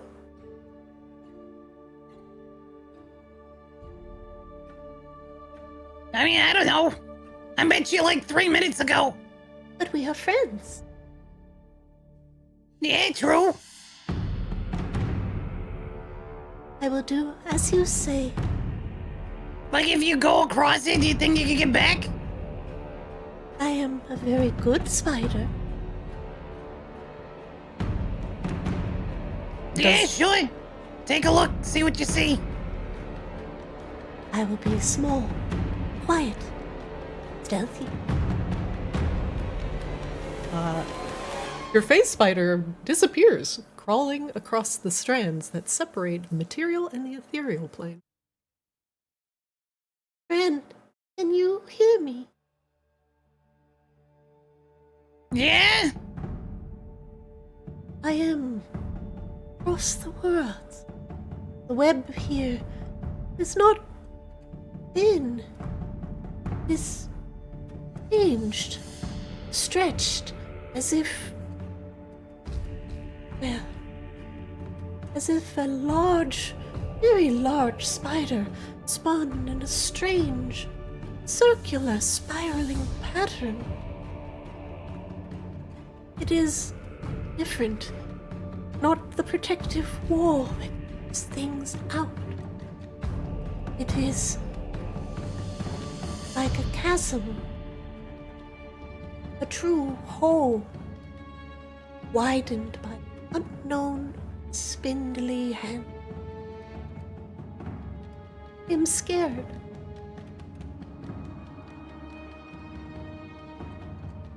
Yeah, good work. Why didn't you come on back? Phase spider rematerializes and quickly crawls along the wall, back up into your bag. Bag, please.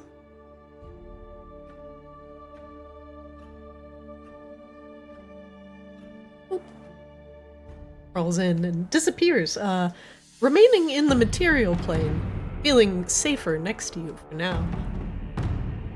The spider conjures a vision of what she saw within your head. Nothing like a spider web pattern that keeps the wall between worlds separate, but it looks like something has punched its way through the web, and the web itself is now rehealed itself around it, creating a massive hole in the ethereal. Does Rain's mind link let us share?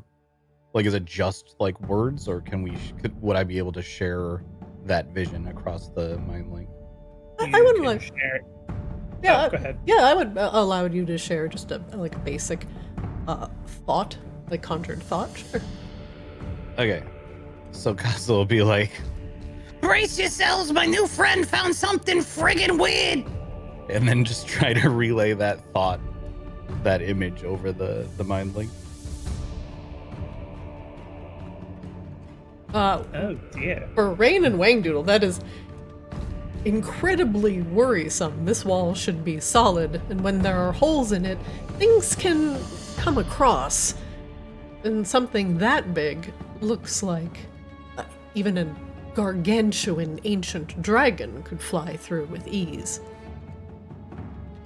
Is this vaguely starting to feel familiar to the bottom of House Vicatus? It does. With the blood and the runes and the summoning of the big gargantuan ancient dragon? Very, very, very familiar. Neat. With holes that big, honestly, why even have the wall? You know what's it stopping? I kind of don't think that. I think that the wall was there, and then the hole was there. It's just not a very good wall then. Well, it's a very old wall. So you tell me no one did maintenance on this thing? What about our time in Arctis has convinced you that one of the things Arctis is especially good at is maintenance? Hey, you know what? Fair point. I mean, I saw how you all keep your geothermic rift, Wangdoodle, so if anybody wants to talk about maintenance, it's maybe not you. Yeah, Lou likes to say it's, the budget keeps getting smaller every year. And yet somehow he still has money to make a new giant rabbit. Wangdoodle's flashbacks to the last time they saw a giant rabbit with Lou. That happened to have a scroll of delayed fireball in its chest. Yup. Yeah, he really likes doing that.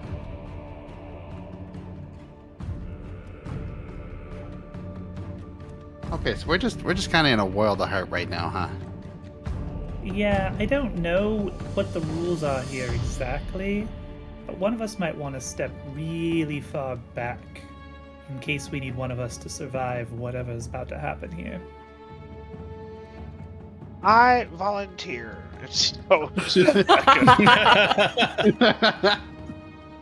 Kozlo is still watching the wizard, the one that is the secret elf, very closely to see exactly what she does. Frankir, upon his bloody pedestal, raises his hands once again for silence. Hear me, necromancers of Verticula. Our ritual will begin shortly. Giants, prepare the spell plague. Drag the box upon the ritual circle, and we will begin.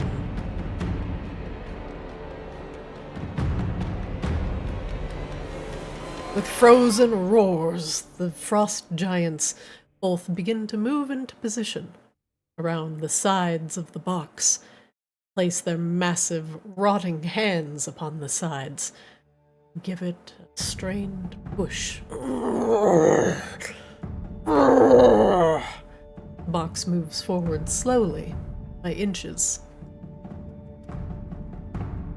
Hurry up, you stupid beast! Push it into position! The other necromancers yell at their beasts. The frost giants, with great effort, slowly pushing the box ever closer to the ritual circle. Rain, the necromancer girl next to you, it's a single bead of sweat rolls down the side of her temple. It's almost time. Are you not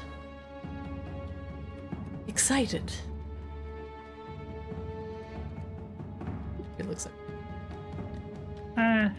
Not really the emotion I would go for. Intrigued. What's about to happen is not for me, it's for you. But I hope to learn a little bit about what you do here for what happens next. is For all of us. Well, fortunately, is somewhat Pyrrhic. And that's why we're here. She looks down, not at the ritual circle, but down into the cracks and the fissures underneath the ground, peering into the darkness, as if she's listening for something.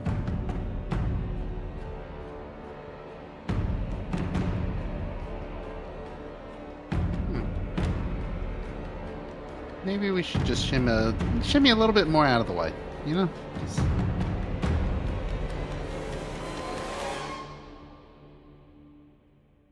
Yeah, that seems better. Ray just says, you know they're gonna name it after you, right? Rather gauche. She looks back at Rain with an eyebrow quirked in confusion. What? A city? A statue? No, that. Rain points down into the cracks. The darkness? What you're about to bring up from the darkness. She swallows hard, a lump in her throat. I don't know what you're talking about. Of course not. Big fan. Don't worry about it. You do you. She narrows her eyes and looks up at Frank here. I suggest you not try to stop me, necromancer. Don't think that I can. Well, not now anyway.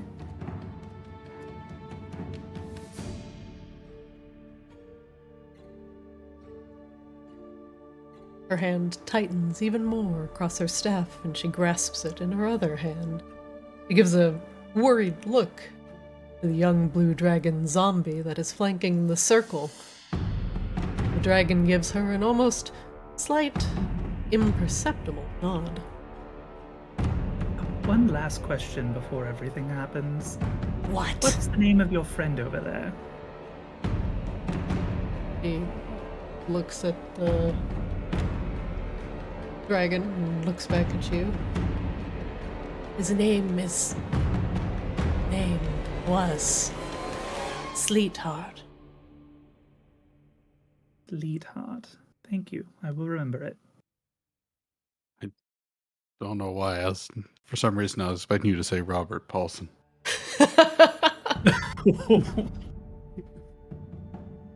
It was just set up there, and I was like, that's not what it's gotta be, but that's what fits.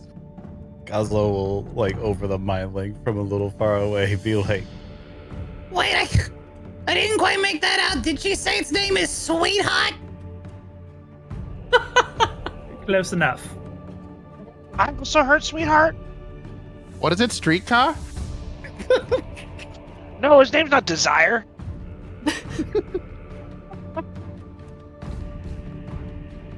She clears her throat and points her staff at Frank here. Frank here! Hear me! Frank here looks down with almost agitated disdain. What is it? We are on the verge of commencing the ritual. I shall have silence. She shakes her head and slams the bottom of her staff into the ground.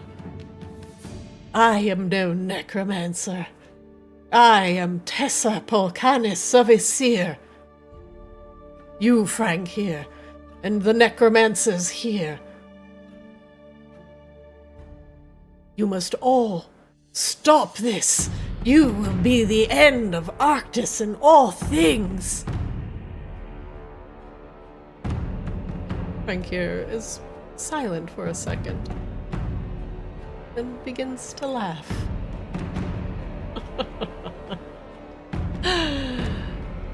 I have heard of you, little elf. You and the other mages have tried so hard, so desperate, reverse an entire city's efforts to bring Verticula to its knees, and every time you have failed. And now you come here, on the cusp of victory, to what? Witness our ascension? To be a bearer of history. The time of elves is over. Time of death has begun.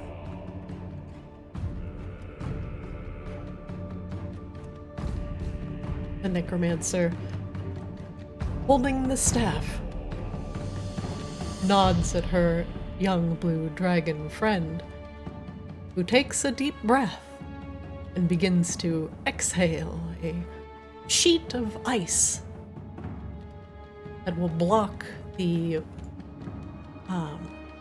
block of spell plague from getting to the spell rune in the center. The sheet of ice comes up just over just in front of Tessa and Rain and Grabella, while almost blocking their view from Frankir entirely. Frankir laughs. Do you think a small parlor trick, a mere block of ice, will stop the ritual of the spell plague?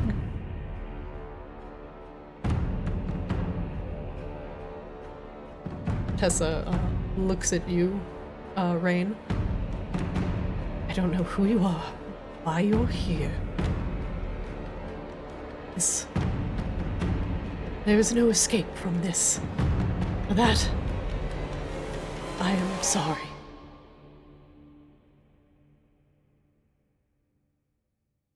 Rain just gives her a sad smile, but back. Well, let her rip then.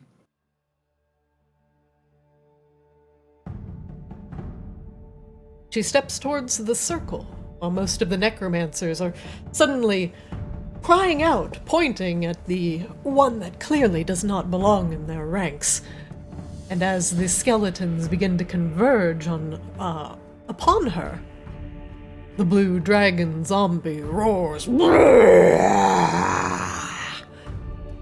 many of them balking and taking a step back. Come on, you stupid undead! Kill her and kill the dragon! The one called Tessa kneels down for a moment and places her fingers along the outer ridge of the runic circle, and begins to flare up with the sickly green light that is currently ebbing through it. Frankir, you foolishly thin the wall between worlds. You wish to summon something. A disaster, a catastrophe this world cannot handle. But you have also made it available for anyone else to pull something through. I shall bring ruin back down onto Verticula.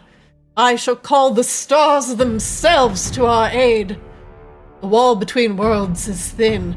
I summon the deepest ball of fire I can from the astral to come crashing down upon you. It will incinerate this city. It will destroy your ritual. And though it may leave a mark upon Arctis, it will be nothing when compared to the destruction you would wrought with the spell plague. Frankir actually now begins to step forward. Stop this! Stop her! What do you all do?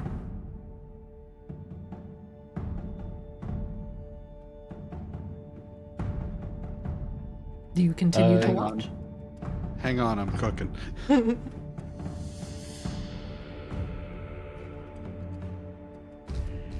Laszlo's definitely watching like Rain as much as anyone else at this point because he doesn't really know anything about any of this stuff. So he's just like, We fighting? What are we doing?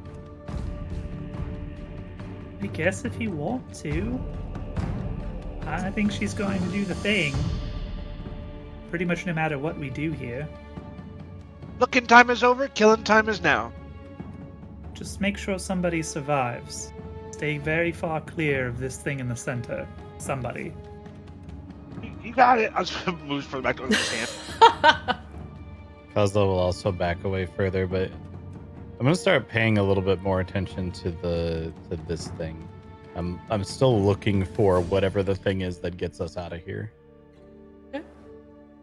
Yeah, you haven't seen any sort of nightmarish essence, really. Yeah. Rubella's just stay close to Rain. I don't know how you saw through my illusion, or who you are, but I suggest stepping back.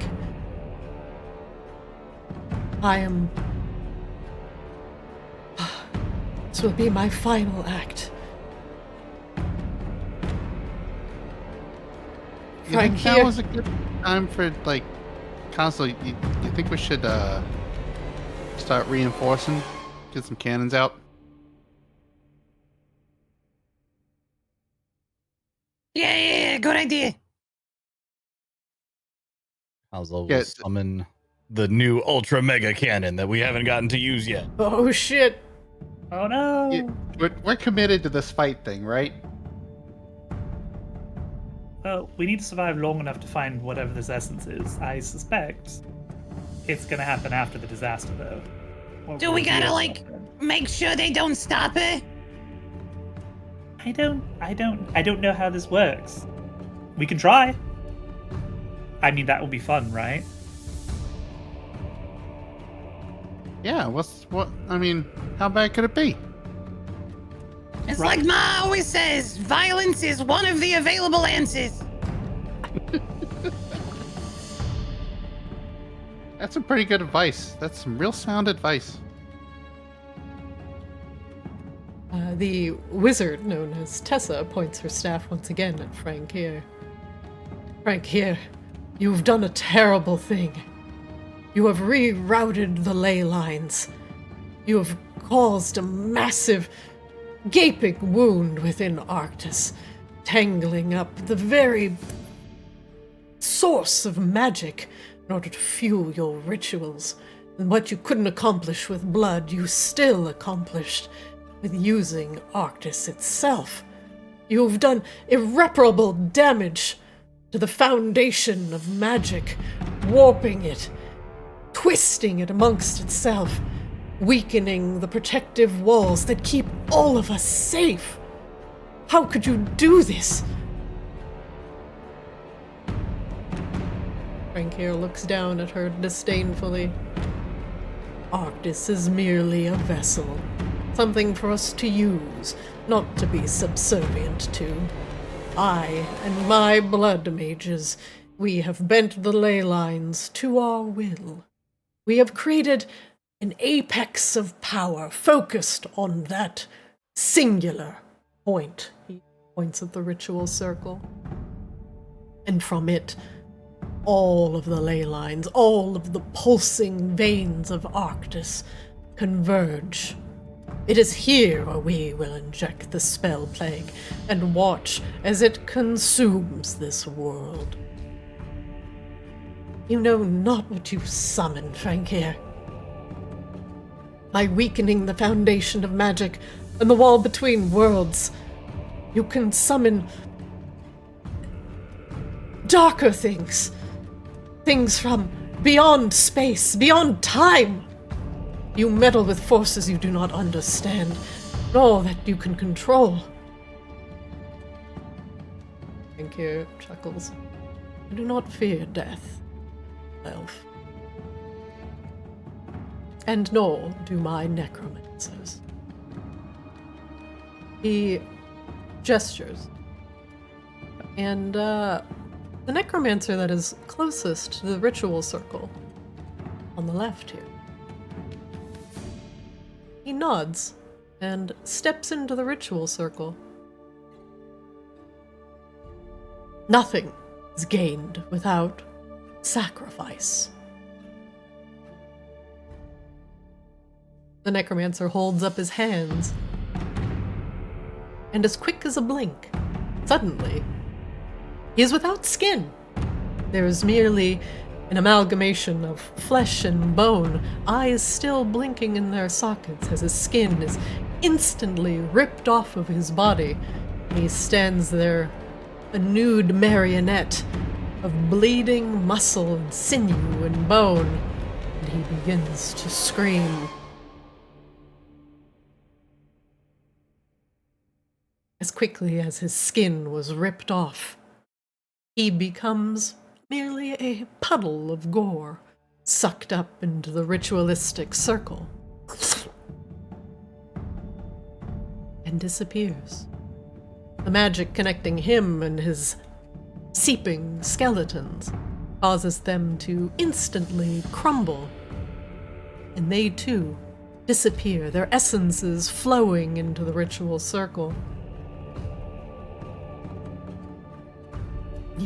You monster! They were your own, your people! Frankir just shrugs. I mean, to an end. We will all rejoice in Melliflu's presence once he is summoned from the other planes. Oh, okay. Over the telepathic bond. Important note. I don't think a giant lich god was ever summoned, so maybe that's a thing we should avoid. Yeah, that sounds good. Let's not deal with that. Yeah. Mm-hmm. Yeah. Yep. Perfect. Got it. So we just want to start taking pot shots at him now, or like, is there a specific time that we're going to be doing this jumping in? It feels like now would be a good time if they're going to start jumping into the puddle. Maybe we keep them out of the puddle? Yes? Yeah. Well, I don't know. How close? What exactly does that zone do again? Wang Doodles, you begin to say, how close? There is a rumble. An earth shake. The ground quakes underneath your feet. More cracks begin to appear in the already sundered earth under you. Frankir stands and wavers just slightly as he looks down with mild concern at the ritualistic circle. The necromancer, aka Tessa Pulcanus, is tracing the outlines of the circle with her staff. You think you are the only one that can summon something from beyond. I shall summon the most destructive, cataclysmic force beyond the stars to put an end to this ritual. She begins to chant. Oh, okay. Now this is making sense. Yep. Mm-hmm. Yeah. So we need her to succeed. Well, I guess. Are we sure about that? No, not really. Well, what if? But they she's the both... one who ascends, and Frankir ends up a bleached set of bones. So I think Tessa's supposed to win. Yeah, all right. Makes sense to me. So we going to start taking pot shots at him now, or we're waiting for whatever she's doing? Because I mean, Have at we it. can just kind of like wall her in. Well, she has to be able to see the runes, so. Oh yeah, that's not a problem at all. Rain is going to cast Globe of Invulnerability. Oh! Oh, that's so much better than what I was gonna do. And she is going to stand right here. Very good. You see, because I was thinking more along the lines of like making a wall of fire. Well, this does just block, magic, so keep the physical shit off us. Well, I have enough space. That's the question. Because you are right on the edge there. We'll try casting it around some of the necromancers. You mean like over there? And Wangdu like points over to the opposite side of Rain and Grabella. I mean, you're the pyromaniacs. I think you guys are more than capable of determining where the best bang for your fiery buck is going to be spent. Yeah, sure. Let's see.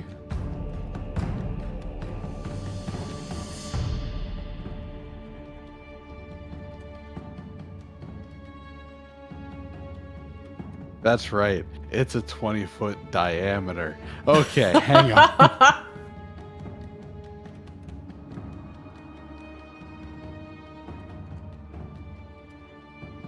That would be for the ringed wall, yeah. But you could just make it long and 1 foot thick. Yeah, I need to. That's not what I wanted to do. I needed to restart it because that template's gonna be wrong. Disaster! Right.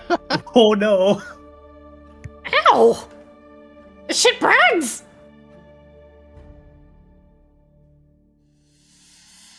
Alright, let's do this again. No?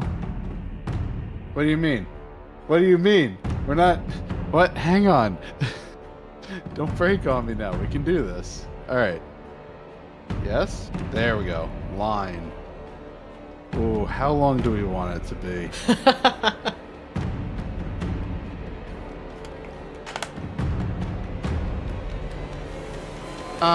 Are we trying to be safe with the dragon? Do we not care about the dragon? I forget.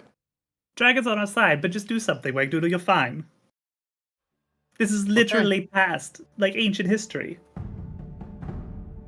Yeah, we're gonna do that. And the fire's on the right side.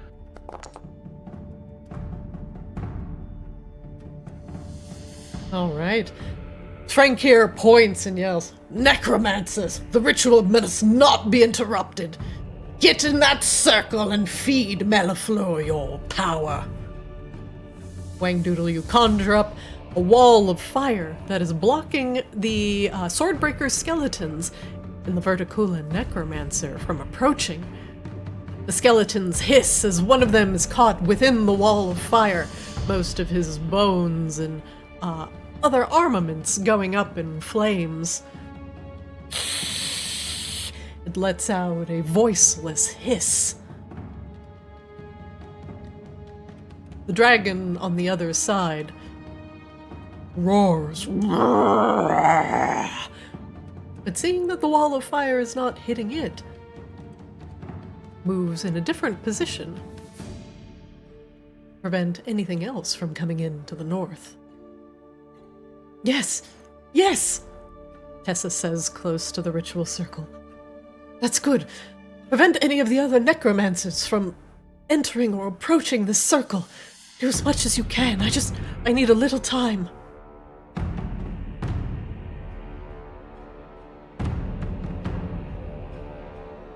Okay. Any other fun ideas? We basically get to play keep away. For right now, because we are gonna do stuff, I'm gonna put everybody in combat. I'm gonna need you all to roll for initiative. Combat.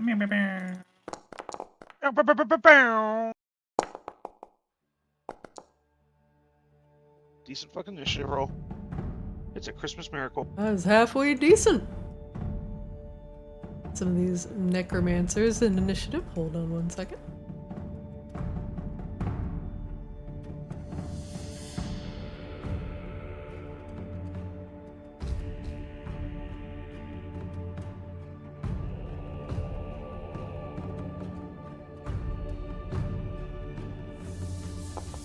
And Kozlo, I need you to roll for initiative.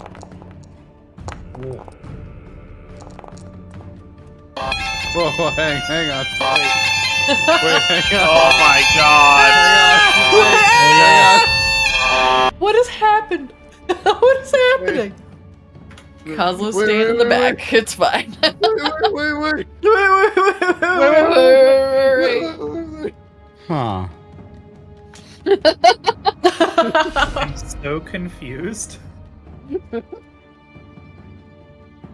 We hear you, Frank, here, and we obey. One of the necromancers begins to move forward.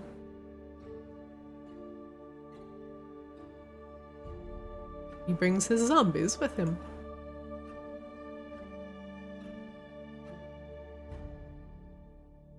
You there, meddlesome wench!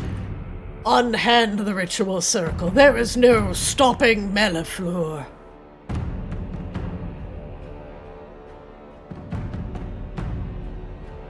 He attempts to cast a spell upon Tessa Pulcanus, and it goes off of the globe of invulnerability. What is this magic? Those are rookie numbers. You're gonna have to bump those numbers up. And this necromancer, too, begins to move forward alongside of his lacking skeleton army.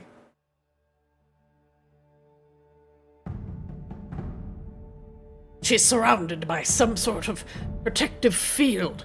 Destroy her dragon! Which one? One of the necromancers in the back begins to cast a spell.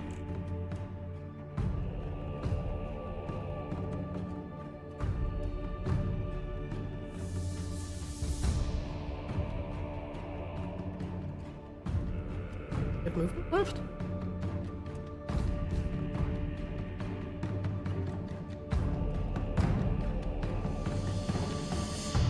Your flesh shall melt from your bones. He casts Blight on the young blue dragon zombie. He succeeds on his saving throw and only takes half damage from the Blight as he attempts to rot away the illusion-clad zombie. The dragon pretends to look a little more hurt than he actually is. He shrugs away most of the necrotic energies and turns to the necromancer with a roar.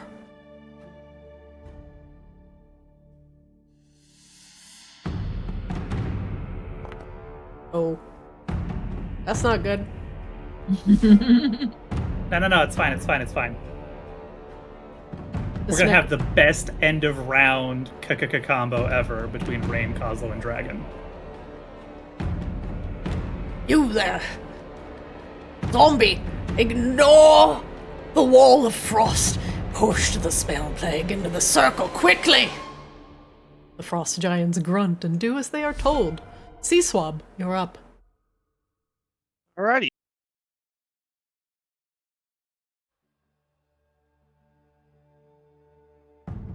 Just killing people, right?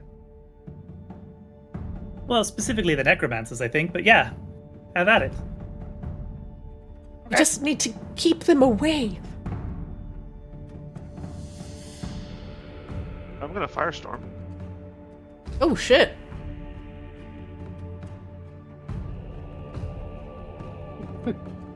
We're gonna go there. 10 10-foot cubes. Okay. There. Yeah. There. Yeah. There. Yeah. There. Oh god. There.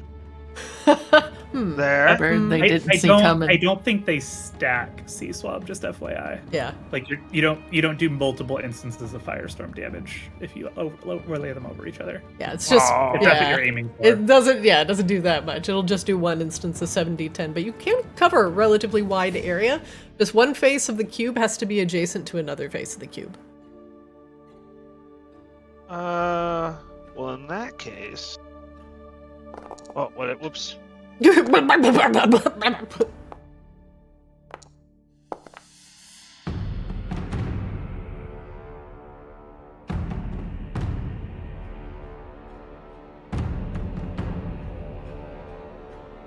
You want to I do think that's something still- different with your templates? I'm gonna redo it here. Okay.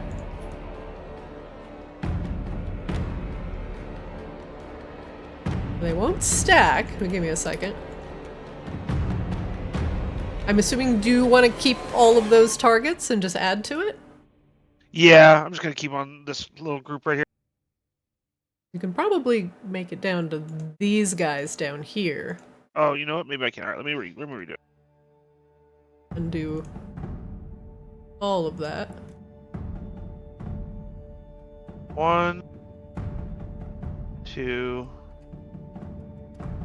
I don't think I can make it. Let's see. It's 10. It's 10 10-foot cubes, but they only have to be touching. They don't have to be overlapping in any way. Yes. All right. So you can spread those out even if you wanted. Yeah, 2, 4, 6, 7, 8, 9. I can't overlap both. you get that guy there at the top. There we go. There Yeah. we go.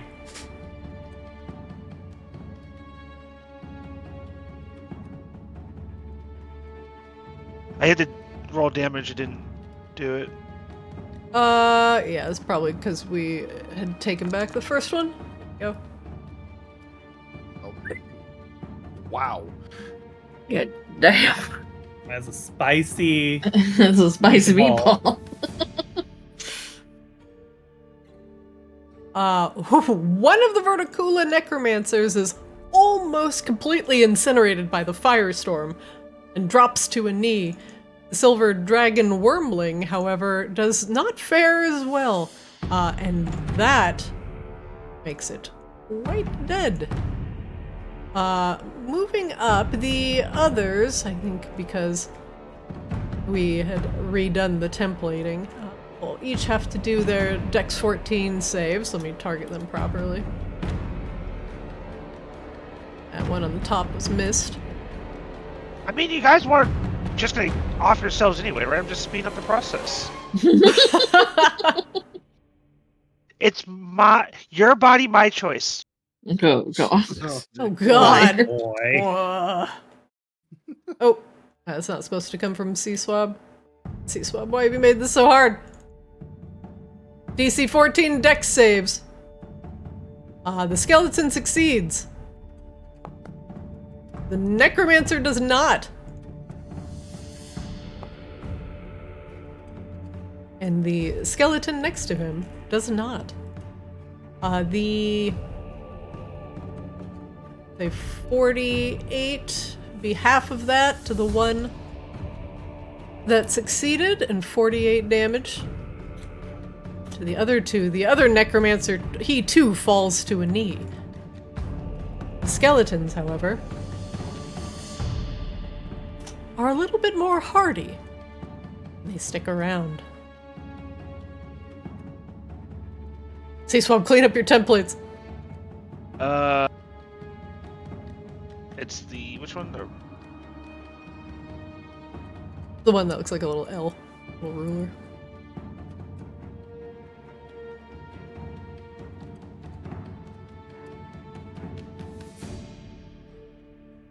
After the firestorm clears, two of the necromancers are barely alive, crawling towards their skin-ripping suck point. The skeletons, however, are doing much, much better. The silver dragon crawling toward their what exactly? The skin-ripping suck point. The silver dragon wormling, however, has crumbled into dust. C-Swab, does that end your round? No, I'm going to insight check this necromancer here. Nope, I will not. That will end my turn. On second thought, no. On second round. This necromancer begins to step forward. Get out of my way. As a zombie horde moans behind him. Actually, real quick, when they take a knee, they're not prone, right? They're just like doubled over in pain. Correct. Yeah, not technically prone. This necromancer doesn't want anything to do with that wall of fire, but also doesn't know where that firestorm came from. and tries to summon his minions in order to go around. Rebella, you're up. Huh. Oh boy, decisions. I'm so close to rain that I don't know that I can get to anyone currently. Unless we do a couple of things.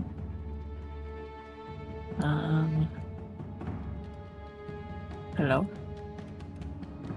Just trying to look up my dragon wings. That's a bonus action, right? It is. Alright. They were on previously. I'm gonna put them on again. And I think I'm gonna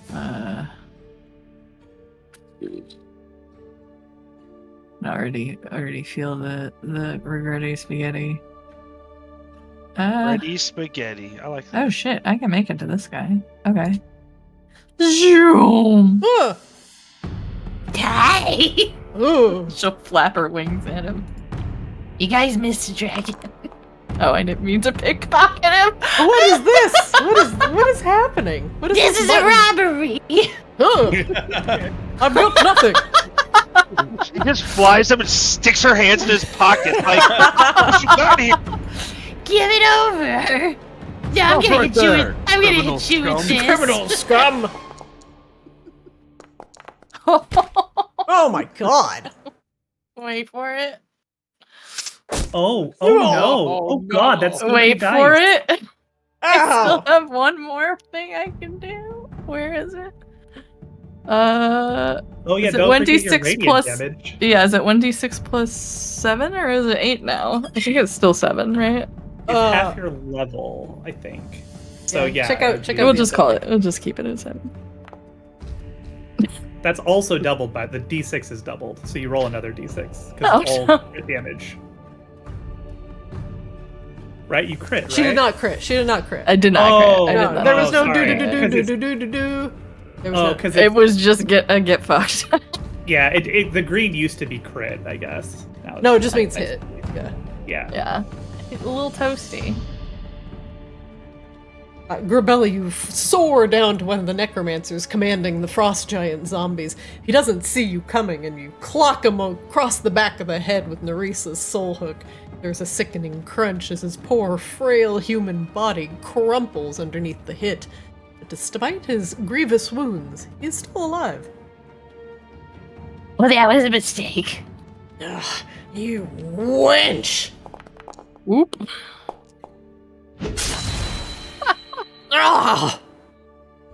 Another crack of the soul hook across his skull causes him to bleed profusely from the mouth, but he looks defiantly up at you and back down at the blood coursing from his, every orifice in his head. Including some new ones. Yeah, including a new hole. Got a couple of new holes there. You were saying I'm a what now? I give my blood to Mellifleur. Nah, you're giving it to me. And that'll end her turn.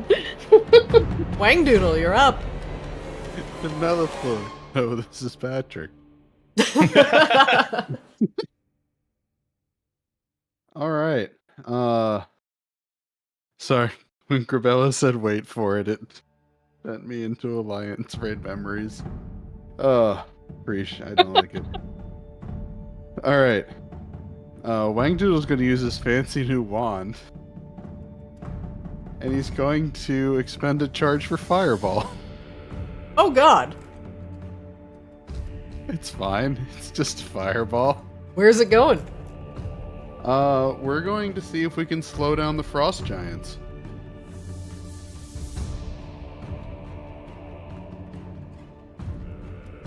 Alright, put that template someplace you can see.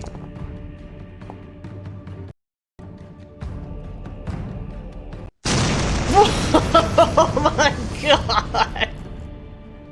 Well then. Oh wait, I forgot to add.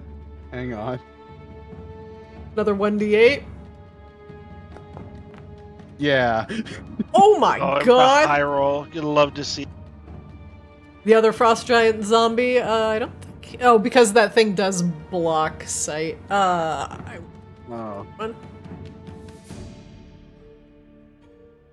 DC 18 dex save. It's a DC 18. Ah, cut! Yeah! Yay! Oh, yay!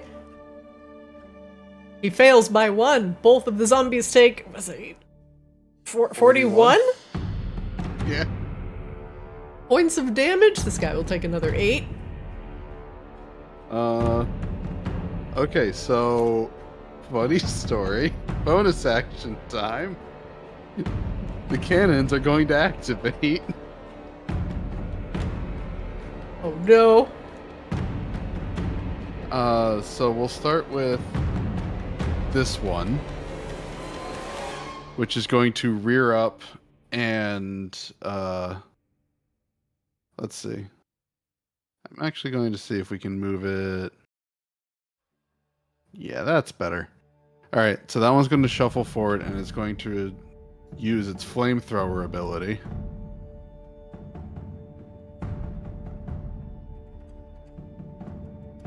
Like that. All the zombies!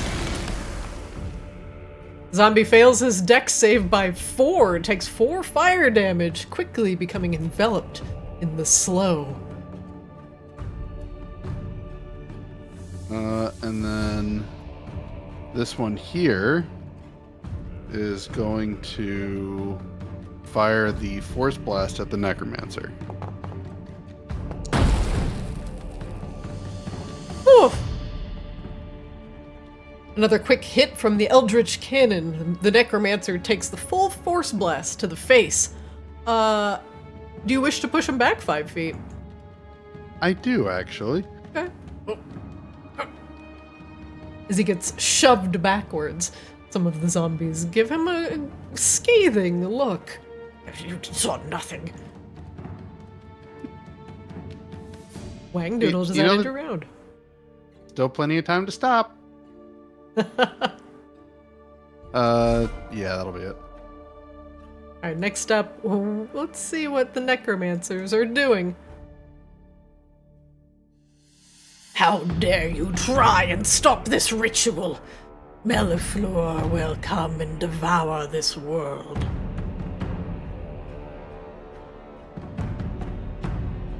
He's gonna cast... Cloud Kill, centered on Sea Swab. Oh! He creates a 20-foot sphere of poisonous yellow-green fog. Sea Swab, you fail your con save. This fog will spread around corners.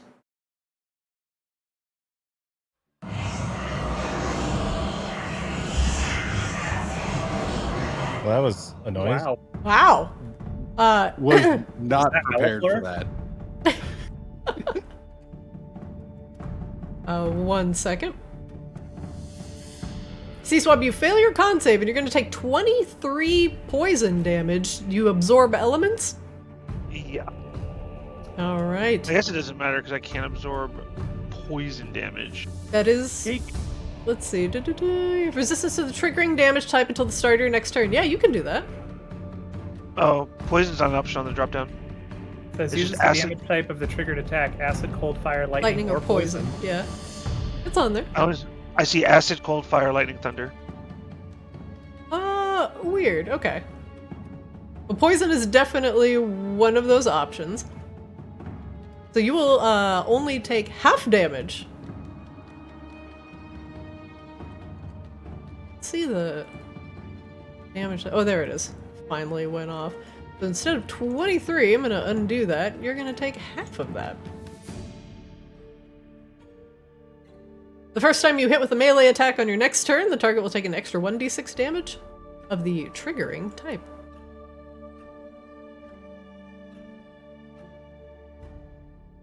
The necromancer continues moving forward, hopefully to get in range with his necromancer friend. The other necromancer forcing the zombie to keep pushing the spell plague closer. Hurry up, you fool! And he takes a couple steps back, Rain, you're up. You have surrounded Tessipal Canis in a globe of invulnerability.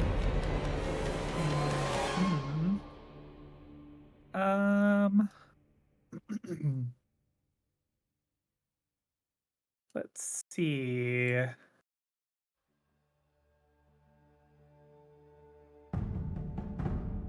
Kinda don't really feel like throwing much more out here.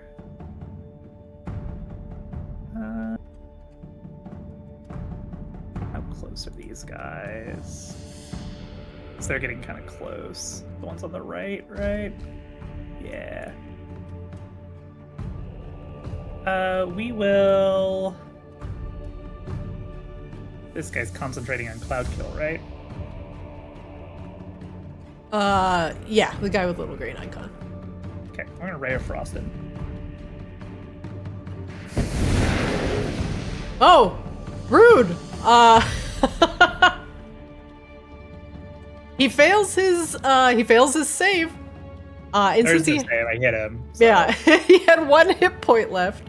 So he falls down. The cloud kill goes away. The acid eating away at the poison eating away at Sea Swab's feathers quickly dissipates as the necromancer falls. You're welcome, Sea Swab. Oh, that you're right. Which necromancer was that, by the way? Oh, I see him. I just saw him die. And you know what? The other guy's still in range of a quickened mind sliver, so we'll go ahead and do that. He too, with 1 hit point, also falls to the ground, bleeding, screaming, clutching his head. I think that puts Rain at the top of the KDA scoreboard, so well, he can will top of the conclude our kill turn. steal scoreboards. Yeah. Mm-hmm. Rain, does that end your round? Yep. Kozlo, you're up. All right. Well.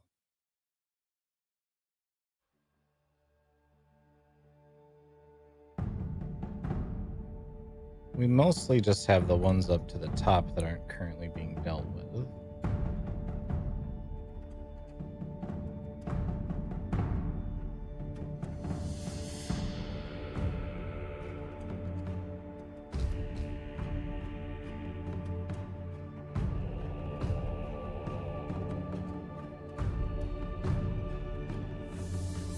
Does that say 110? Yep. 110, yep.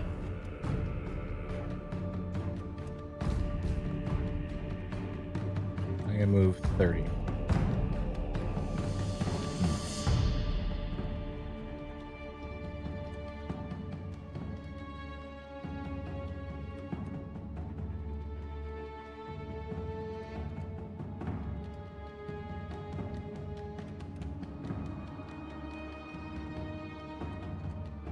I'm sure it's fine.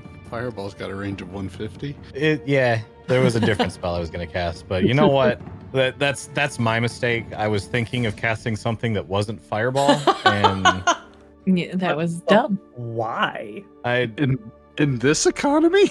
I was gonna cast grease just to like knock him down and make it difficult terrain. But you know what? Fireball probably also works. So we're gonna cast fireball. If not fireball, why fireball shape? Why fireball shape? Exactly.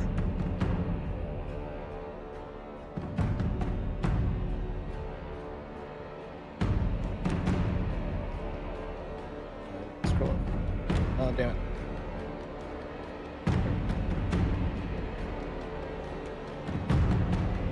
There's a little fireball. Yeah, just a little. Just a little bit. And the one in that should be a 2. So that should be 33. Plus I need to add the 1d8 damage from launching it out of my thingo. Do it. Yeah. Oh my god. Oh my lord. So... Oh wait, no, it rolled 8d6. Oh yeah. Should be minimum of 2. Let's see, 6, 7, 8, 9, 10, 11, 12. 18, 23, 26. Yeah, that one is a 2. Okay. Because I added it up to 31, so it definitely is Yeah. doing it Okay. properly. Perfect. Either way, that's 40 damage to everyone over there.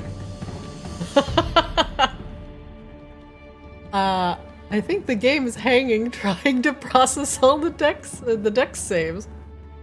I will give it a second We broke to see it. if they roll. How many artificers does it take to break the server? Apparently two. Two artificers. Oh, what did you say about destroying space and time? On it. Got it.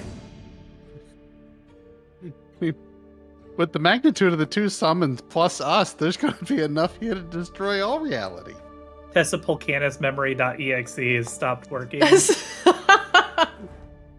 Anybody who tries to access Boy. anybody who tries to access this memory corrupted file just like resets their whole thing. Corrupted file data not found.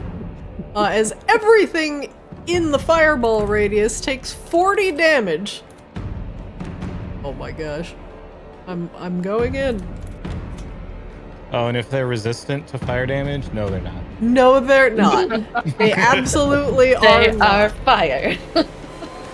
After the smoking crater Coslo leaves behind passes, the skeletons are still up, but most of their limbs have been blown off by the fireball.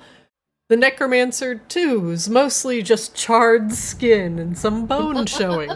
But they are all still up and alive.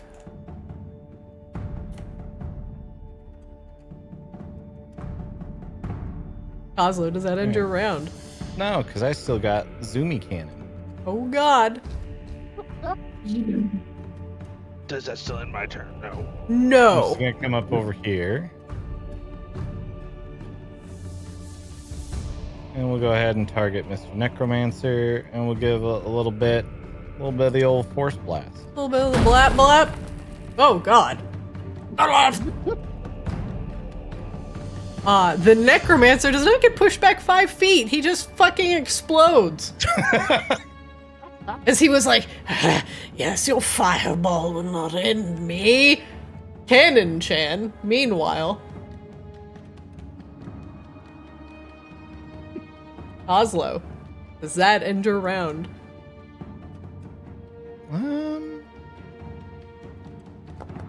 Yes, it does.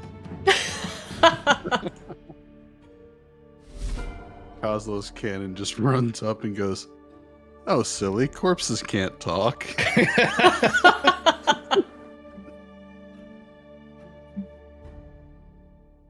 The blue dragon zombie flies over to the necromancers to the north and attempts to keep them busy. At the start of the round, round 2, you hear Frank here's yell of rage as everything is unraveling around him. Yes, that's it. I just needed a moment. I don't know who you are or why you're here, but thank you. Yeah, I don't really know either. I just saw some guys that looked like they could use a fireball to the face. And I'm basically a fireball philanthropist. Just making donations of fireballs everywhere that I can. Tessa holds up her staff, no longer pointing it down at the ritual circle, but points it into the air. I summon the fire beyond the stars, the meteor swarm. Come, raise Verticula. Eliminate the necromantic presence from Arctis. Yeah, There's that's a gonna hurt. You hear a rumble. Again, the earth around you begins to shake. There is suddenly an impact, a whistle. Boom! Something overhead shakes, and rocks begin to fall from the ceiling. They crash down into the irregular terrain below. And suddenly, for once, Rankir does not look as confident as he did previously. But You would use my own access point against me? You do not understand what powers you have summoned from the ether. It's enough. These people, these heroes here, they have given me enough time to end you and the reign of necromancy on Arctis. Yeah. Don't worry, buddy, Frank. We're gonna be No. real good friends in the future, and we're all gonna have a good laugh about this as we all get incinerated. No! Cracks begin to form in the ceiling, and the boulders now that fall become even larger. Sea swab. Fire begins to erupt from the ground in front of your feet. You see more fires begin to sprout out of nowhere. Blue fire. It reminds you distinctly of the slow. Oh, you idiot! The spell plague! Coslow, under your poor cannon, becomes engulfed in blue flames. Suddenly, everything around you is starting to go horribly wrong. The ceiling caves in, a large portion of it coming crashing down directly upon the box of the spell plague. It crushes it completely. There's a vortex. For Bella, as the spell plague and its encasing structure is destroyed, everything around it, including you, gets sucked in and become one with the ether. The two giants too disappear. Don't go in there. Oh.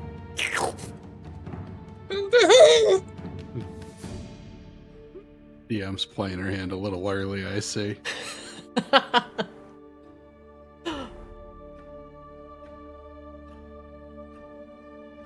One moment, please.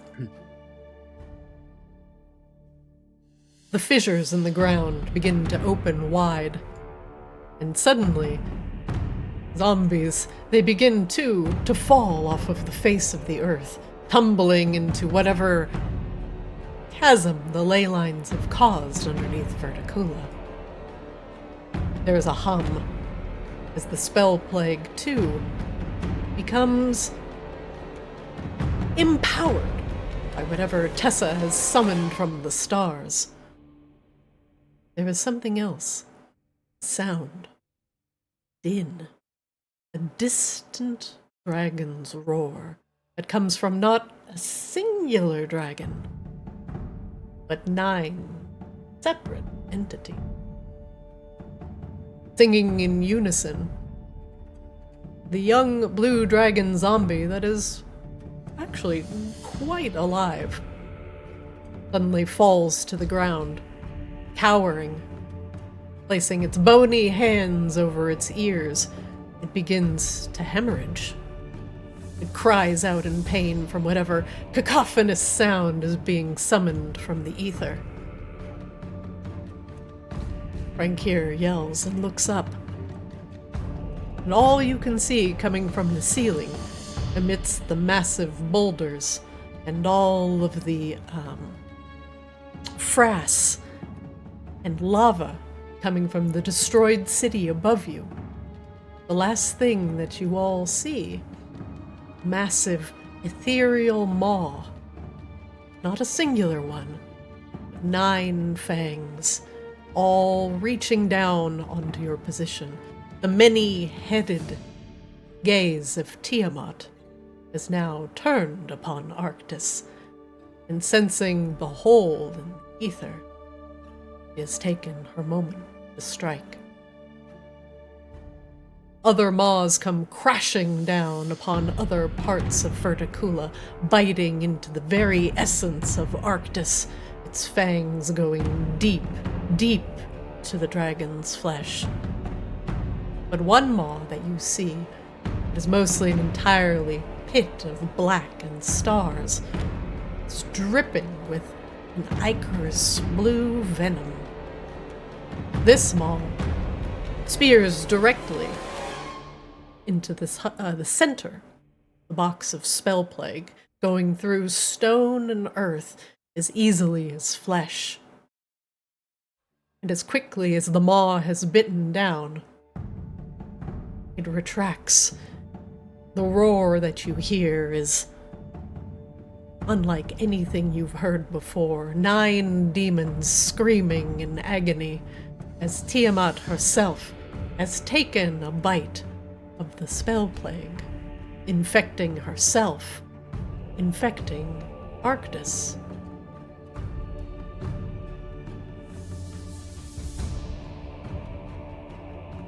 The bite has gone deep to Arctis. The spell plague and the fang of Tiamat has touched the tip of the ley lines that have converged below Verticula, twisted by these necromancers into the very veins of magic. The spell plague, twisted by Tiamat's venom, has now become something different as it courses through the planet's body. This, and the weakening of the wall between worlds, that both are the disasters of Frankir and Tessa Pulcanis, have created something entirely new. Tiamat herself, infected by the spell plague, retreats through the space between stars, back into the 9 hells. And Arctis, wounded, the convergence of ley lines being both a point of power and a major weakness of it, has been irrevocably changed by the wound of Tiamat. The Dragon Queen slinks back to the 9 hells, not understanding that this access point, this breach, has infected her too.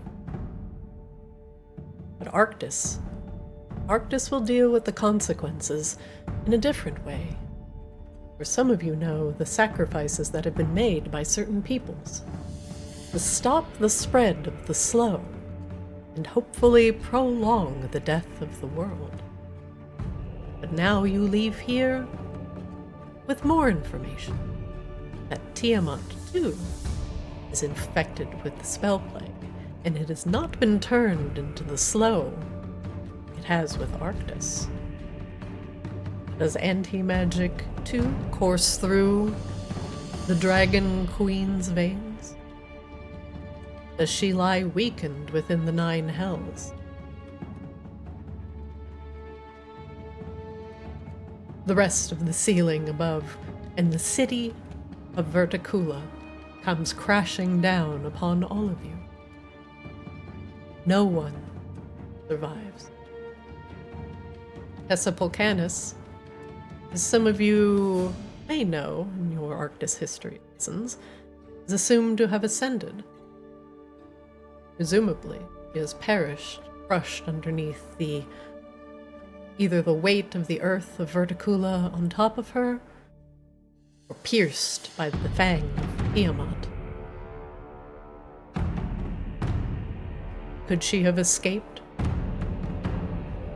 through the space between stars where she has summoned up a great power that allowed Tiamat to puncture the wall and wound Arctis? Did she truly ascend? The spell plague, now mixed with Tiamat's venom, is now called the Slow, and instead of destroying magic, it warps it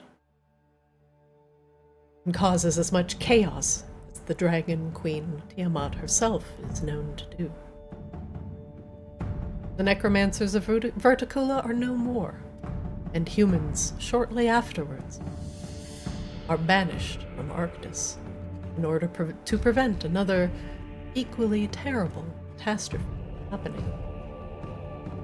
And Frank here? Well, you now know him as Frank. And he walks among you, a reborn, with no memory of this. No memory of the hurt and pain and the nigh world-ending catastrophe he's caused. Azastet watches with a giggle. Rain, in your bubble, Yes. there is not much left around you. Everyone, all of your friends, skeletons, the necromancer, dragon, zombies, are all crushed, all gone, leaving you at the bottom or the top of a infinite starless pit. Flung in your sphere into the space between the stars, you float aimlessly until you see a tiny moat here above you. The moat floats through the bubble and falls at your feet, the sound of a tinkling gem.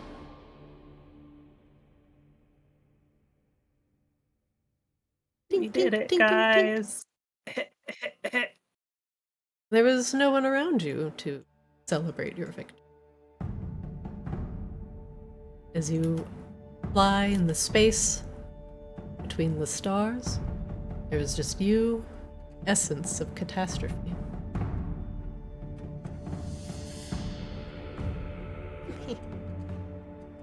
Azastet giggles as you float in space.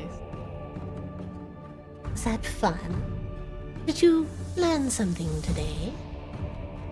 Actually, quite a bit disaster. Many people fear the end. But you, your friends, don't. Is it hubris? Is it bravery? Oh, it's most certainly the first one.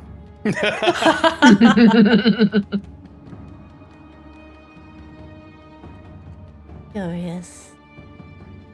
But it's also probably a bit of the second. Perhaps you can become Vanix's knight.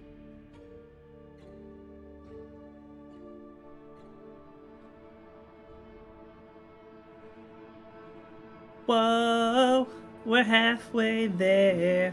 What? Did I friggin' die? No one escaped the catastrophe of Verticula. We did just now. You were witnesses. You were not there.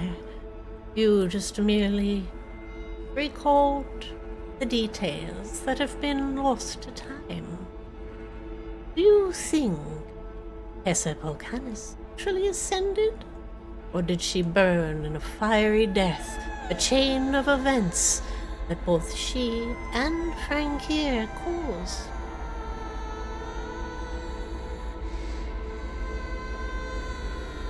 It is unknown.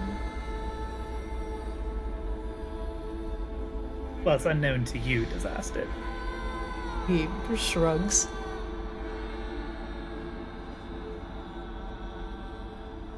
Why not let Vanix just win? Arctis is still infected by the slow.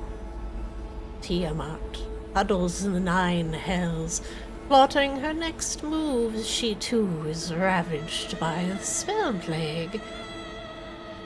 Why not just let these nightmares fester? Why not let them suffer? You know, you just let them die, and you let the world die. There's not really a whole lot of need for nightmares anymore, Disaster. Or much of anything else. I didn't really think about that. I really only think of the gloriousness that is disasters, world-ending catastrophes. I don't understand the concept of Saving something? Sounds boring. I would rather see the flames of an entire city burning. Until there's nothing left to burn. He stops and thinks. That would mean there would be no more nightmares, no more fear. Perhaps you are right. Perhaps this world does need to live on in order for things to understand fear. Fear ensures that mistakes of the past are not repeated. What you're really looking for is nearly world-ending cataclysmic catastrophes. That's what you really want. So you really want heroes like us to save things in the nick of time. It is truly a pleasure to witness. Your attempts were noble. I, too, have learned something today. For you cannot have nightmares without hope. This is the most philosophical of these guys we've talked to yet. Yeah, I'm gonna be honest, Disaster has rocketed right up to the top of my list. You're doing good work here, Disaster. You want a job later? What city would you like burned to the ground? What earthquake would you like summoned under an orphanage? Well, we'll talk about specifics later. Work on your resume in the meantime. You have given me hope.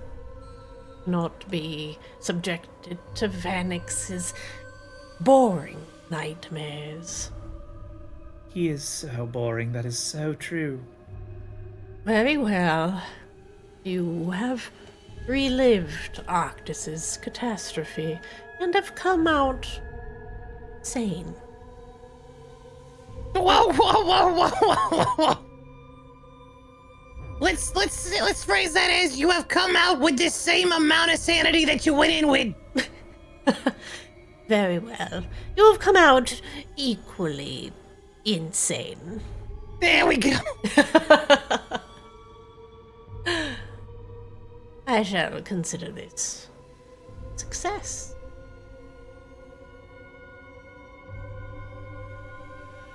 Did you find what you were looking for? I think we did. Rain will take the essence out and set it on the book. The book appears.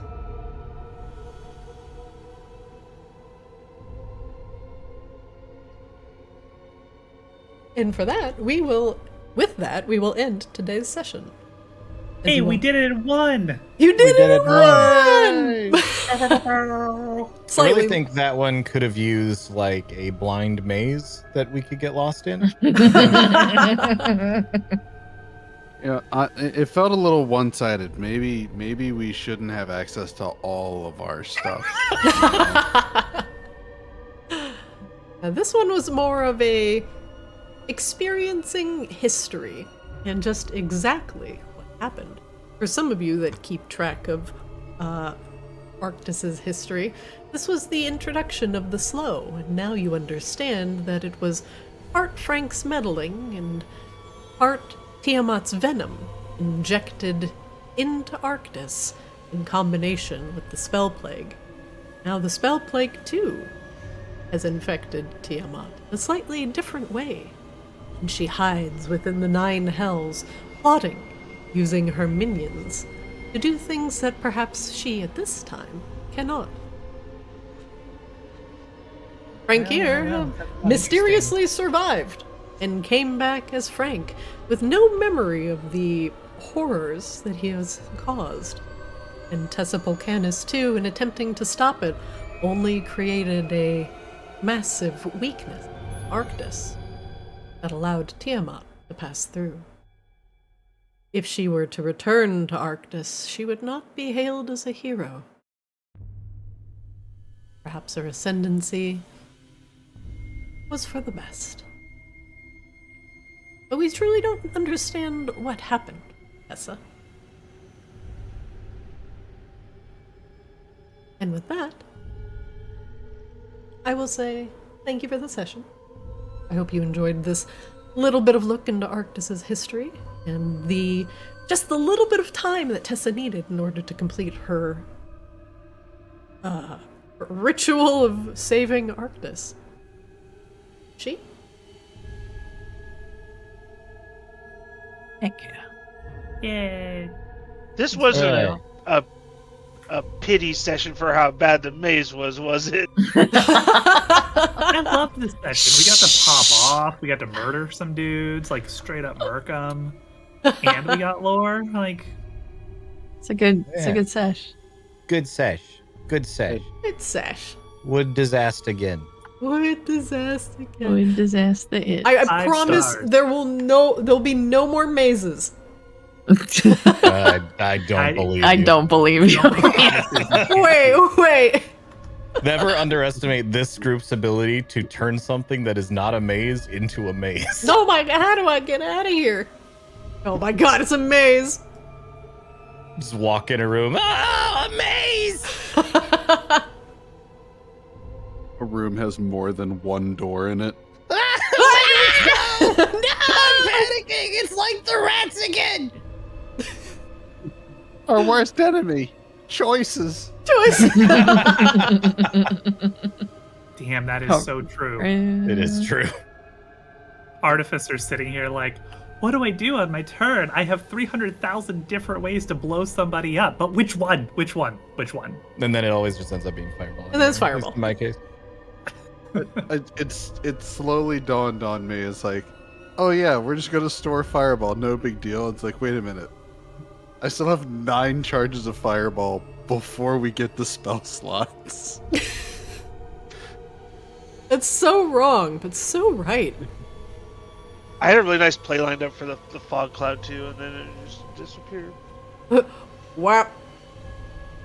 And I'm also, sorry, we I'll met. let you die in the poison next time. I'm so I sorry. wasn't gonna die. I had a play lined up. I can't tell because you die every single encounter. How am I supposed to know that? I died because Christine decided to make us rats in a Okay, maze. what about every time before the rat maze? That's because I wasn't level 14 yet, and Christina liked to swarm me and start beating the shit out of me, and I had no way of getting away. But now I do. That's I my will favorite remember thing. that when a giant is up in your grill and you're like, ha, make a strength saving throw, and it's like, okay, yeah, easy. And you're like, ah, fuck. I have Thunderstep. All right, I'm gonna run XOXO. All Good right. job. Thanks, everybody. Thanks, Thank you for the sesh. I will see you all next week. Bye. Good night, everybody. Good night. All right. A little look into one of the greatest catastrophes, Arctis's history. Thank you for joining us tonight. Catch all of our VODs in full if you missed any of the session over on Arctis DD. And you can watch our shorts and funny moments on TikTok, Twitter, and now Blue Sky. I'm your DM Zarina. Thank you for watching. Thank you for hanging out. I appreciate you. Everybody's dead. Yeah. At least in that story. Everybody died. But most of the, at least the history of the catastrophe of Verticula has been shown to the players. And now they know a very key point that will come into play later. And that's Tiamat is infected with the spell plague. This will be an important note.